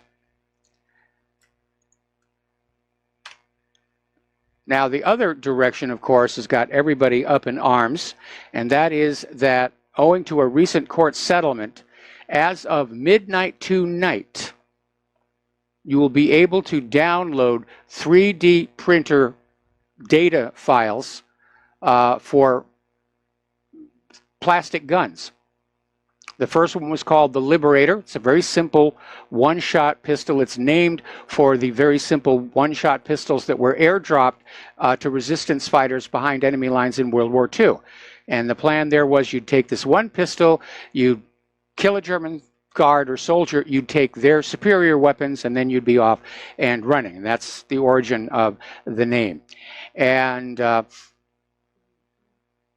so a lot of people are very concerned about this. Some states have gone to the courts trying to block access to the website in their state. And the website, by the way, is called Defense Distributed. But the cat is out of the bag. because before Defense Distributed was shut down, a lot of people downloaded these plans for all the different guns. There's the Liberator, there's even an AR-15, and they're all plastic except for the firing pin, because apparently there is a law that all guns have to have at least one metal part, so they'll set off the metal detectors at airports. And the metal part is the firing pin, and it's a hardware store nail. That's it. Now, this completely changes the dynamics. And then the gun grabbers are up in arms. They're screaming about this. And this may force a change in law enforcement, where instead of criminalizing the possession of an object, you go back to criminalizing the behavior. Because you know that criminals are certainly going to have the $10,000 it takes to get the 3D printing machine, and they'll print up these guns, they'll use them, they'll dispose of them. But we've got all this supposed amazing surveillance all over the place. They just caught the shark napping. Let's go back to punishing the criminals for their crimes, because we've gone way too far down the path of punishing them for the possession of an object. Now, Trump apparently is also having some concerns about it. He's saying that 3D printed guns doesn't seem to make much sense. And he's talking about seeing them being sold to the public. Well, the public aren't buying them. The public are making them. But as I said, the cat is out of the bag. The plans are already out there on the internet. And there's no putting this genie back in the bottle. All right, let's take a phone call from Tony in Puerto Rico. Aloha, Tony. Welcome to the show. What's on your mind? Hello, Mike. Yeah, I have a couple of questions on the same subject, but I need you to be honest and truthful, okay? My questions are these. Was Adolf Hitler a nut, a politician, a businessman, or all the above? That's the first one. Probably all the above, along with being a failed artist. Okay, but who was pulling the strings? Because he had a lot of opportunities to win the war in Dunkirk.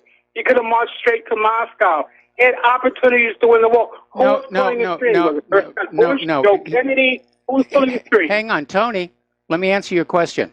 He couldn't have marched straight to Moscow. The winter stopped him. We had that conversation earlier in the program.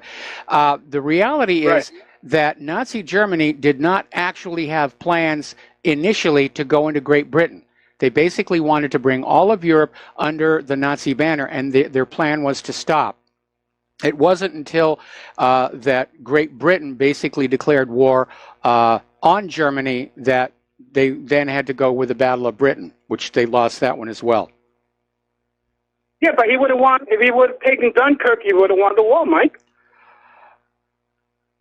Right? Well, again, as I said, his idea of winning the war was consolidating all of Europe under Nazi Germany's flag.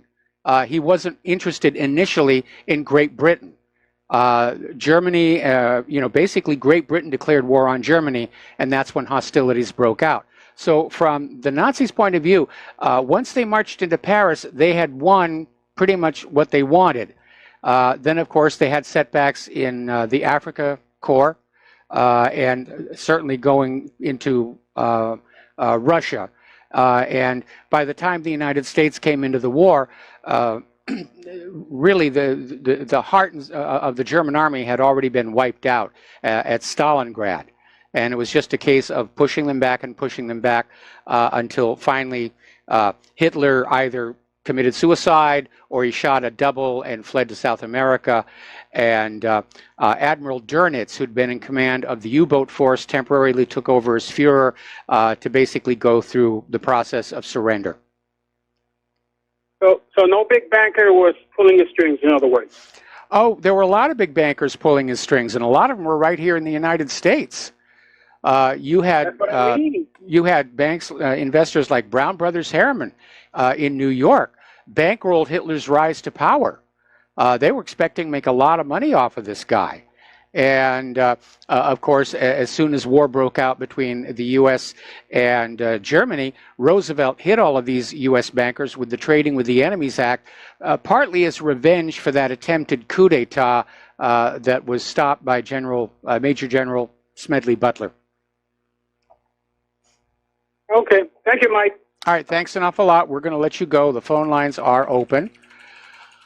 All righty. Now then, over at Twitter, apparently not having realized there's a connection between censorship and their declining user base and stock price, they've basically hired a new hate speech chief. And this person, Dr. Rebecca Tromble, an assistant professor of political science at Leiden University, is basically going to help Twitter develop algorithms to understand the difference between intolerant discourse such as hate speech and disagreement or incivility. The problem is she is a hardcore Trump-hating leftist. And now she is in charge of shaping the algorithm which will determine what speech is allowed and what speech is banned on the platform. So Twitter remains totally useless. Although, as somebody emailed me yesterday, if Twitter were to go away, what would Donald Trump do? All righty. Now, here's a good example of selective filtering going on. Apparently, the leader of Al-Qaeda in Syria is still on YouTube. No blocking, no limits, no pushdowns, nothing like that. The Saudi cleric leader of al-Nusra Front, Abdullah al-Muhaisini, still has his own channel up and running on YouTube. And it points out that terrorists are being given a free pass by Western governments and the powers that be. Meanwhile, of course, people who question the wisdom of the war, they're being silenced. So, yeah. The current corporate social media is rapidly becoming useless. I noticed that Real Video is up and running. I'm going to try and get to installing that this afternoon in my copious amounts of free time, because I'm still getting complaints about YouTube.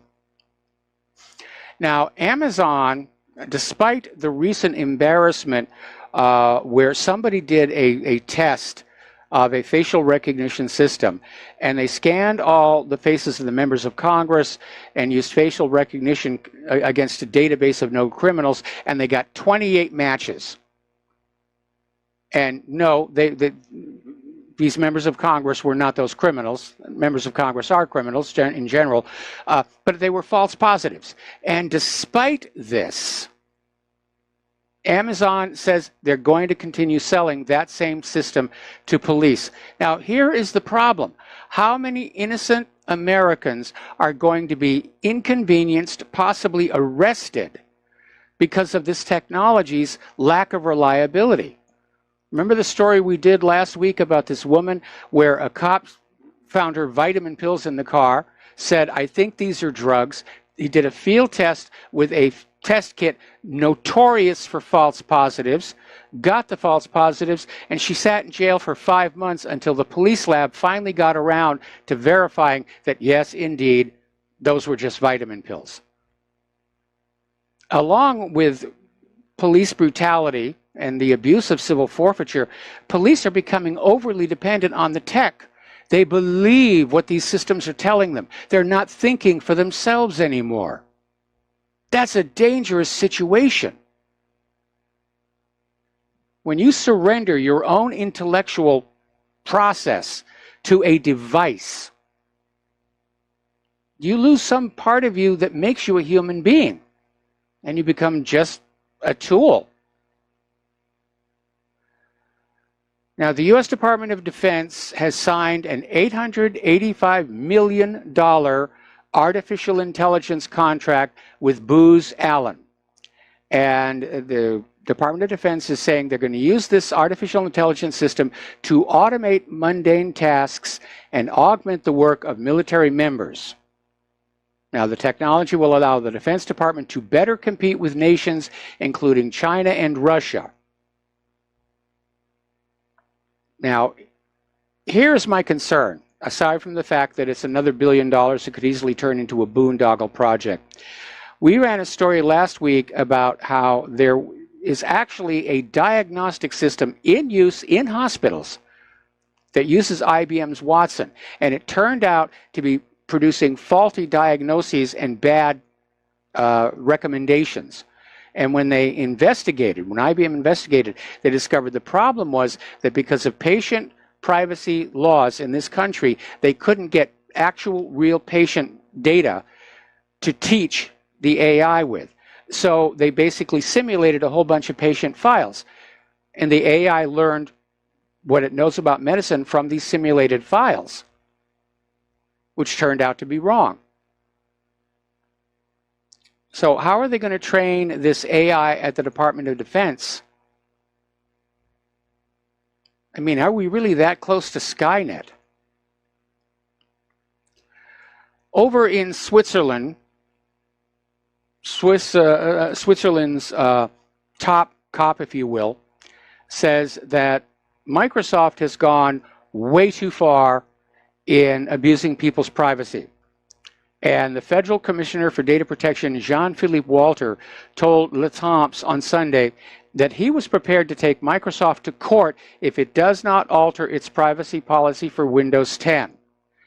And the complaint basically is the installation procedure does not properly inform users about the scope of the default settings. When you install Windows 10, by default, everything is turned on. All the surveillance is turned on. And there are a couple of places where you can turn it off. One system, you really got to dig down deep into the machine. But basically, Walter is saying that they might go as far as banning the sale of Windows 10 in Switzerland. Now, we have another link at the website, 6 free tools that stop Windows 10 from spying on everything that you do. And I think it's a good idea. Not that we're doing anything bad, but we do have a right to privacy. All right, we're going to be right back after these commercials. Aloha, America. Welcome back to our show here. And once again, the postal address, if you can support Republic Broadcasting, we need your help. We really do. Republic Broadcasting Network, 2251 Double Creek Road, number 302, Round Rock, Texas, 78664. If you want to call in with a debit or credit card donation or to pledge to be a recurring subscriber, that number is 800-724-2719, extension 1 during business hours, extension 3 at all other times. Looking at my email here, I just got a note here. Please publicize that many states are confiscating guns from people who register for legal medical cannabis. Hawaii is one. Yes, we are. Sorry. And when people vote to involve the government in their personal lives, bad things happen. Well, we didn't actually vote to involve the government in our personal lives. The government just came on in and said, we're going to involve ourselves in your lives to justify higher taxes, and because we've got nothing better to do, we have to prove how important we are. So no collecting raindrops on your own property. And getting on back to the medical marijuana, I don't agree with that one. People who smoke marijuana do not become violent. Quite the contrary. They just mellow out and sit. They have too much, they fall asleep. I am much more concerned about those prescription psychiatric medications. The problem is, as long as we have a government that is subservient to corporate interests, we're going to have these dangerous products out there. Okay, we're getting on back to computers. We were talking about how Switzerland may actually ban Windows 10 for all of its privacy violations. We're talking about ways to shut down some of these default settings. But there's another article that came on out here from Russia Today, which says there is an unpleasant reality, and that is that no matter what platform you use, it's all under surveillance. And that Microsoft is probably just catching up with Windows 10. This is coming from Chris, I think it's pronounced Kitsi or Kitsi, founder of the Unseen Encrypted Internet Server. And following the release of Windows 10, tech bloggers warned its privacy settings were invasive by default. Now, the end user license agreement for Windows 10 is 12,000 words. And it's 12,000 words because Microsoft knows you're not going to read it all. And when you install Windows 10 with the default settings, you are effectively giving the system access to private information, including location, history, text messages, and any information shared via them, personal contacts, and calendar notes about plans for exact dates, among other things. And the data can be stored and preserved if the company considers it necessary. Why would they want to go into my calendar? That's a good one right there. Are they just doing it because they can? Now, fortunately, on my one lone Windows 10 machine, I do have all those default settings turned off, and I don't use it for mail, and I don't use it for contacts. I'm not using it really for much of anything, except to learn Windows 10, which is a slow process here. YouTube is now basically admitting that they're shifting their business model. When YouTube was first starting out and they were looking for viewers and they were looking for producers, it seemed fair and honest. But now there are so many independent news reporters getting more hits than the corporate news. Basically, YouTube is now promoting videos from the corporate media and basically shoving the truthers down again. More censorship, more control. So I want to get Mike Smith on here about Real Video, get more information about that. Once again, Facebook is at war with Alex Jones. Following on from a strike for violating YouTube policies, InfoWars founder Alex Jones has been hit with sanctions by Facebook for contravening its community standards. And the social network, which is losing money like crazy in the stock market, removed 4 of Jones' videos for violating its policies and banned him from using his account for 30 days. Now, if there are further policy breaches by Jones or his admins, his page could be permanently banned. Here is the problem with that. We know there's a built-in bias at Facebook. We also know that a lot of these companies will just accept a complaint from somebody without verifying it to be true, because they don't want to spend the money. They don't want to hire the staff to actually go on out and see if the complaints that are coming in about whatreallyhappened.com are actually based in fact. They'll just get a couple of complaints. Oh, a hate group, hate and racism, hate and racism. All right, he's banned hate and racism, which, by the way, has happened.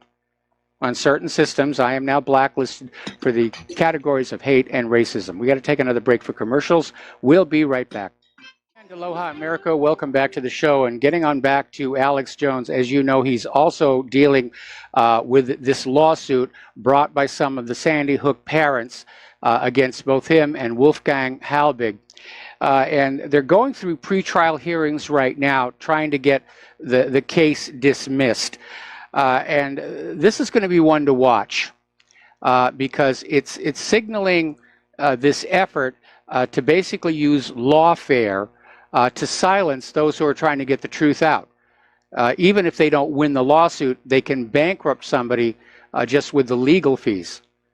So it's a very serious situation. Now, as far as Alex Jones' case is going, Dallas attorney Mark Enoch, who's representing Alex Jones, will be in a Travis County courtroom tomorrow introducing a motion to dismiss the defamation case under what's called the Texas Citizens Participation Act. This was a law unanimously passed by the legislature in 2011 and signed into law by Governor Rick Perry, that was intended to protect citizens' First Amendment rights from meritless claims intended to silence them. Now, the attorney for the Sandy Hook parents has asked, this is just a stalling tactic.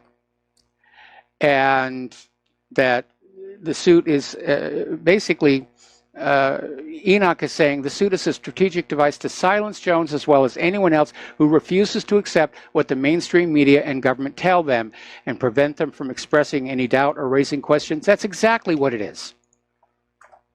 Now, I'm hoping that the judge is going to realize that the Texas law says, yeah, they can't be sued. And then there's the issue of malice. Anytime you have a defamation lawsuit or slander or libel, you have to prove that the person acted maliciously. In the absence of malice, there is no case. But if this judge does move forward into the trial, first of all, it's going to drag on. Could drag on into 2020. Could go all the way to the Supreme Court. Ultimately, it's a First Amendment issue that freedom of speech includes the right to ask questions and express doubt.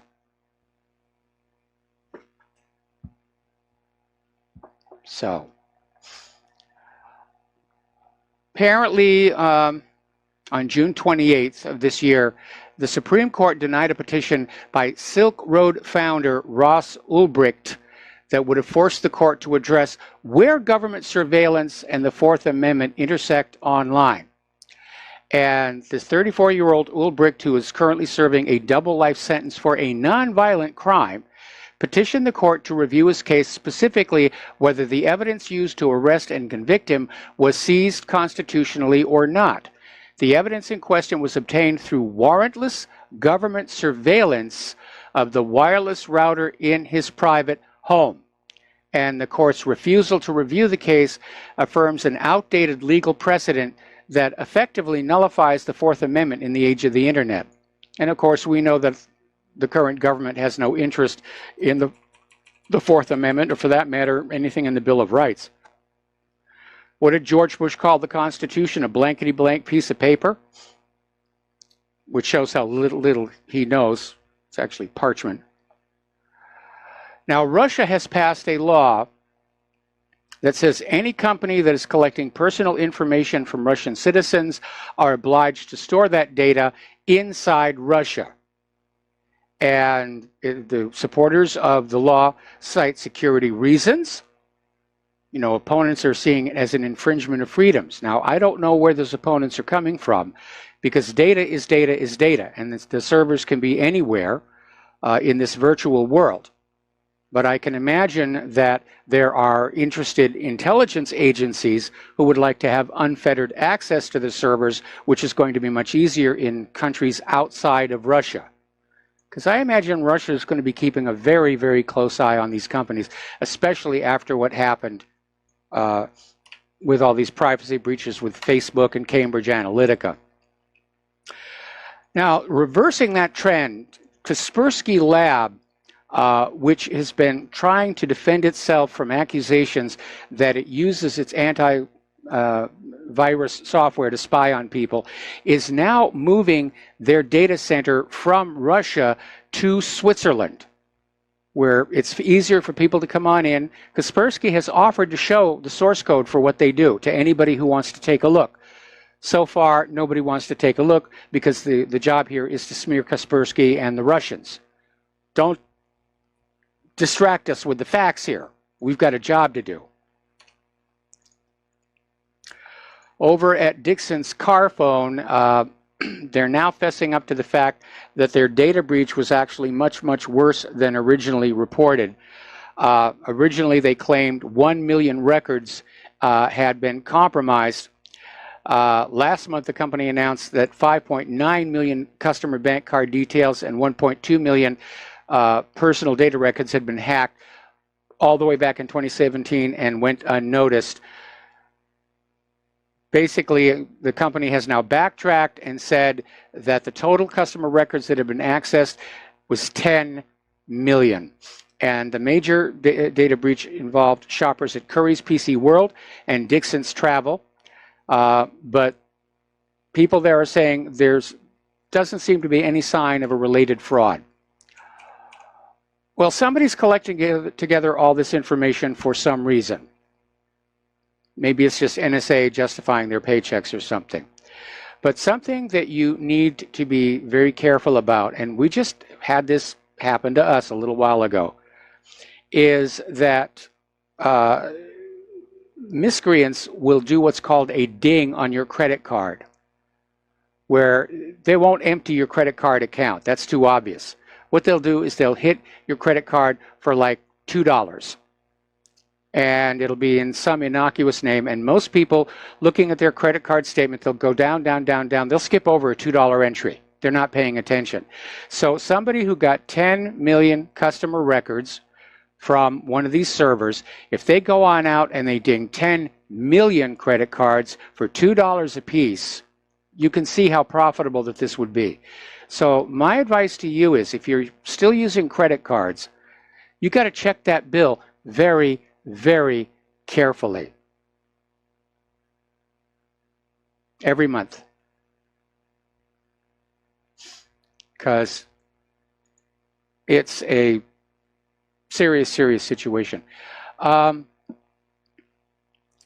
Apparently, getting on back to Alex Jones here, Spotify is bringing Alex Jones InfoWars as its latest podcast. They're calling him a seasoned radio broadcaster. Well, at our age, aren't we all?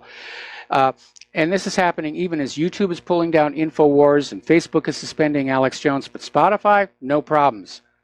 Spotify, the only problem is Spotify, unfortunately, is embroiled in a couple of lawsuits over using content without permission and without compensation. It's a class action lawsuit, and actually Claire is part of the class here. So it's hard to be enthusiastic about them, but I'm glad that Alex Jones is getting the exposure, because he needs it. And we need to support him and back him up, and we need to share all this information around here, because there is so much at stake with this attempt to basically use the threat of a lawsuit as a weapon against anybody who refuses to believe as they are told to believe. I mean, we've already seen it with all these laws about questioning the Holocaust. People are going to jail for saying, "Eine Minuten, mein Freund." You know, what's going on over here? The data doesn't line on up. Sorry, off to prison you go. That's the world we're heading into. Shades of Orwell. All right, let's take a phone call from John in Humboldt. Aloha. Welcome to the show. What's on your mind? Hey, Mike. I was just I heard you talk about the Fourth Amendment and in the NSA and everybody walking on our rights, pretty much. And I think that what should happen is, like, maybe Judicial Watch or somebody in that case should actually go after the Third Amendment, because they are quasi-military, so therefore they're pretty much digitally, housing and quartering a soldier in your house. Yeah, I could see it that way. And in our little article on, updating the interpretation of the Declaration of Independence, we make that point. They have placed a spy in our home, and that was the original purpose for the British quartering of troops in the homes. It wasn't for a lack of housing. They just wanted to have a British officer in the homes of any prominent families who might be in a position to support or incite the rebellion. And they don't need to do that anymore. They don't need a human in here anymore, because all of our devices are compromised. But as like you say, over the last few years or so, we're paying for the electricity to have these people spying on us. So therefore, I don't know. It was just you're right. It's a Fifth Amendment violation. The government is using our electricity, our hard drive space, our memory, our CPU cycles without just and proper compensation. Yes. Yep. Anyways, I just wanted to throw that out there. Maybe somebody will pick up those cookies and figure out what to do with them. Okay. Well, thanks an awful lot. We're going to let you go. Did you have something else? No, that was it. All right. Thanks for the phone call. The phone lines are now open. Getting on back to computers here, and I've seen a lot of these, so you got to be on the lookout for these. PayPal has actually issued a warning. Hackers are using a fake fraud prevention email to trick users into installing a dangerous computer virus. And I get these all the time. Your bank account has been compromised, and if it's coming from a bank you don't do business with, you immediately know it's some kind of a phishing or malware attack. But apparently this one is particularly nasty, and it even has the correct return address, service@paypal.com, and the subject line is PayPal account warning. and it prompts you to open an attached Word document laced with malware. Now, again, the way opening a Word document infects your machine is if you have macros enabled. And if you are using Microsoft Office, unless you have a real need for macros, you should have them totally disabled across the entire product line. It's a major open vector. And I know it's frustrating because you've paid all this money to have all this flexibility and all this connectability, and you're having to turn it off to protect yourself from these criminals out there. You're not getting your money's worth with these machines or the software. The criminals are forcing you to turn it off. Anyway, this virus that comes in on the Word document appears to only hit Windows machines with Mac, iPhone, and Android users unaffected, even if they open the fraudulent email. So maybe JavaScript or something like that. But again, this is becoming very common as well. That you'll get a letter, your email, this is one I get a lot. Your email service is about to be terminated unless you click here. Get that one a lot. As you know, Donald Trump is out there touring the country, building support for the GOP for the midterms. And down at Tampa, the crowd was out there chanting, CNN sucks, CNN sucks, which has sort of replaced lock her up as the MAGA slogan, as it were. They don't have to worry about it, though, because CNN's ratings have dropped again. In fact, more people are watching Shark Week than are watching CNN. So they're in serious, serious trouble over there. Pardon me. Apparently, Al Franken wants to make a political comeback. So he'll be stepping on in to the fray here. And we have the inevitable article from the Daily Mail about how the blistering heat waves are caused by global warming, and it will cause up to 52,000 people to die by 2080. So they're taking advantage over the fact that this is the hottest time of year to push the global warming nonsense. Now, you've probably been hearing all over the TV that this is the hottest, or was the hottest June on record. No, it wasn't. In fact, it's actually about 2 degrees cooler than it was this time last year.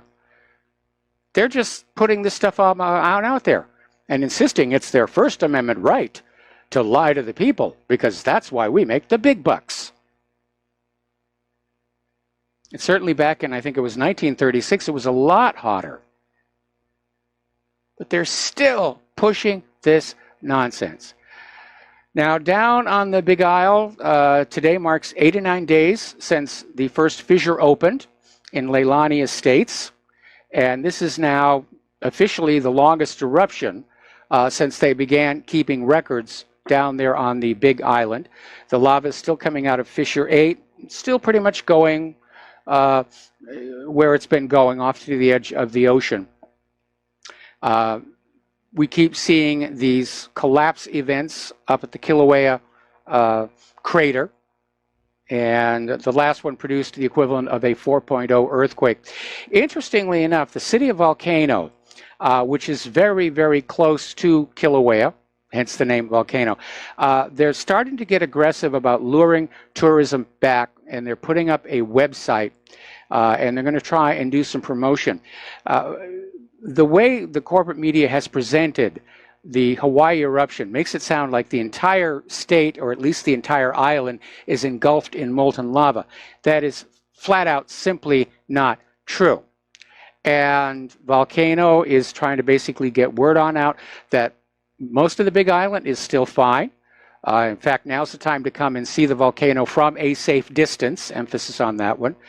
Volcano itself is a very nice little funky town. They got lots of little art galleries and all kinds of fun stuff up there that you know. And the reason I'm mentioning this is because, yes, this volcano has hit the entire economy of the entire island, not just the people who lost their homes, who are in serious trouble. But, you know, Volcano was basically enjoyed a tremendous amount of tourism because of the lure of the Volcano National Park, which is now closed until further notice.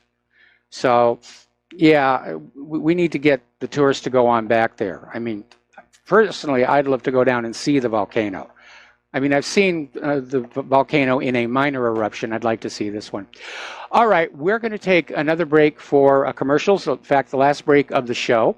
And then we've got a caller waiting on the line, and we'll be talking to him after these few words. And aloha, America. Welcome back to our show, last segment of our program today, and we're going to go right to the telephones. Ken in Fort Worth, aloha. Welcome to the show. What's on your mind? Howdy, howdy. Hey, in Irving, Texas, 2 parking garages collapsed. When? Lately. Okay. It was on radio. They're reporting it on BAP radio in Dallas. Oh, man. That's not good. And nobody got hurt. That's what I understand. So, well, that's good. Yeah, they reported 1, and it's 2. I'm starting to wonder, maybe earthquakes? I don't know. They said shifting. I don't know. Anyway, well, that's what's were they also connected? Were they connected in any way at the same location? Yes, they were next door to each other. Okay, maybe looking at the subsidence issue. Yeah. Snoop around, see what you can hunt. Also, if you Google Putin gave Trump 160 gigabytes, kilobytes, whatever it is, terabytes, and evidently what you know that Trump told Putin that there was going to be a terror attack in St. Petersburg, Russia, right? Well, I've heard that one, and as far as the story about Putin giving Trump, as far as I think Trump he felt bad if anybody got hurt or killed, and I think my turn. Yeah, my turn. The story about Putin giving Trump all of this data strikes me as fake news. Even with I don't know. Yes. Even with the latest in high-density shirt pocket drives, we're talking a lot of drives to hold that much data. So, the point? Yeah, from to some drives, right? No, I don't know. I'm just telling you, you can hunt it and scoop it up and tear it apart. Well, I'm telling you, I have looked at the story, and it seems to be fake news here. Just from a technical point of view, what they're describing can't happen. Some drives do not come with that kind of a capacity on them. Even shirt pocket drives, you can get a single terabyte onto one. I have a couple of those, but this story was about, 300 terabytes or something? That's 300 of those shirt pocket drives. It's a little hard to hide. 160. Huh? 160. All right, so anyway, 160. You know about it. Oh, okay, I'm talking to her. I'm going. All right. We're going to let you go here. Even just 160 of those shirt pocket drives, that's a lot of drives. It's kind of hard to hide. It strikes me, again, as more of the fake news that we are getting from all over the place here.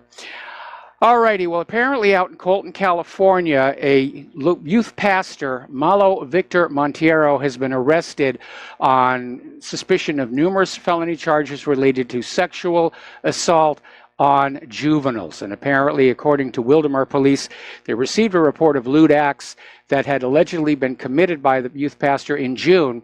And during the investigation, they uncovered several additional victims stretching all the way back to 1999. Monteiro was arrested Friday morning without incident and was booked at Coas Bird Detention Center. All right, there's the music. Time for me to get out of here. I got to do the Jim Goddard show up there in Vancouver today.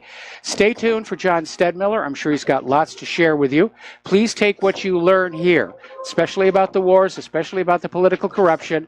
Share it with everyone that you know. We have to work to get around the walls that are being put up by YouTube, Twitter, Facebook, and Google. We have to bring back the sneaker net. So please donate to Republic Broadcasting. Please donate to What Really Happened. We'll be back tomorrow. Aloha, America.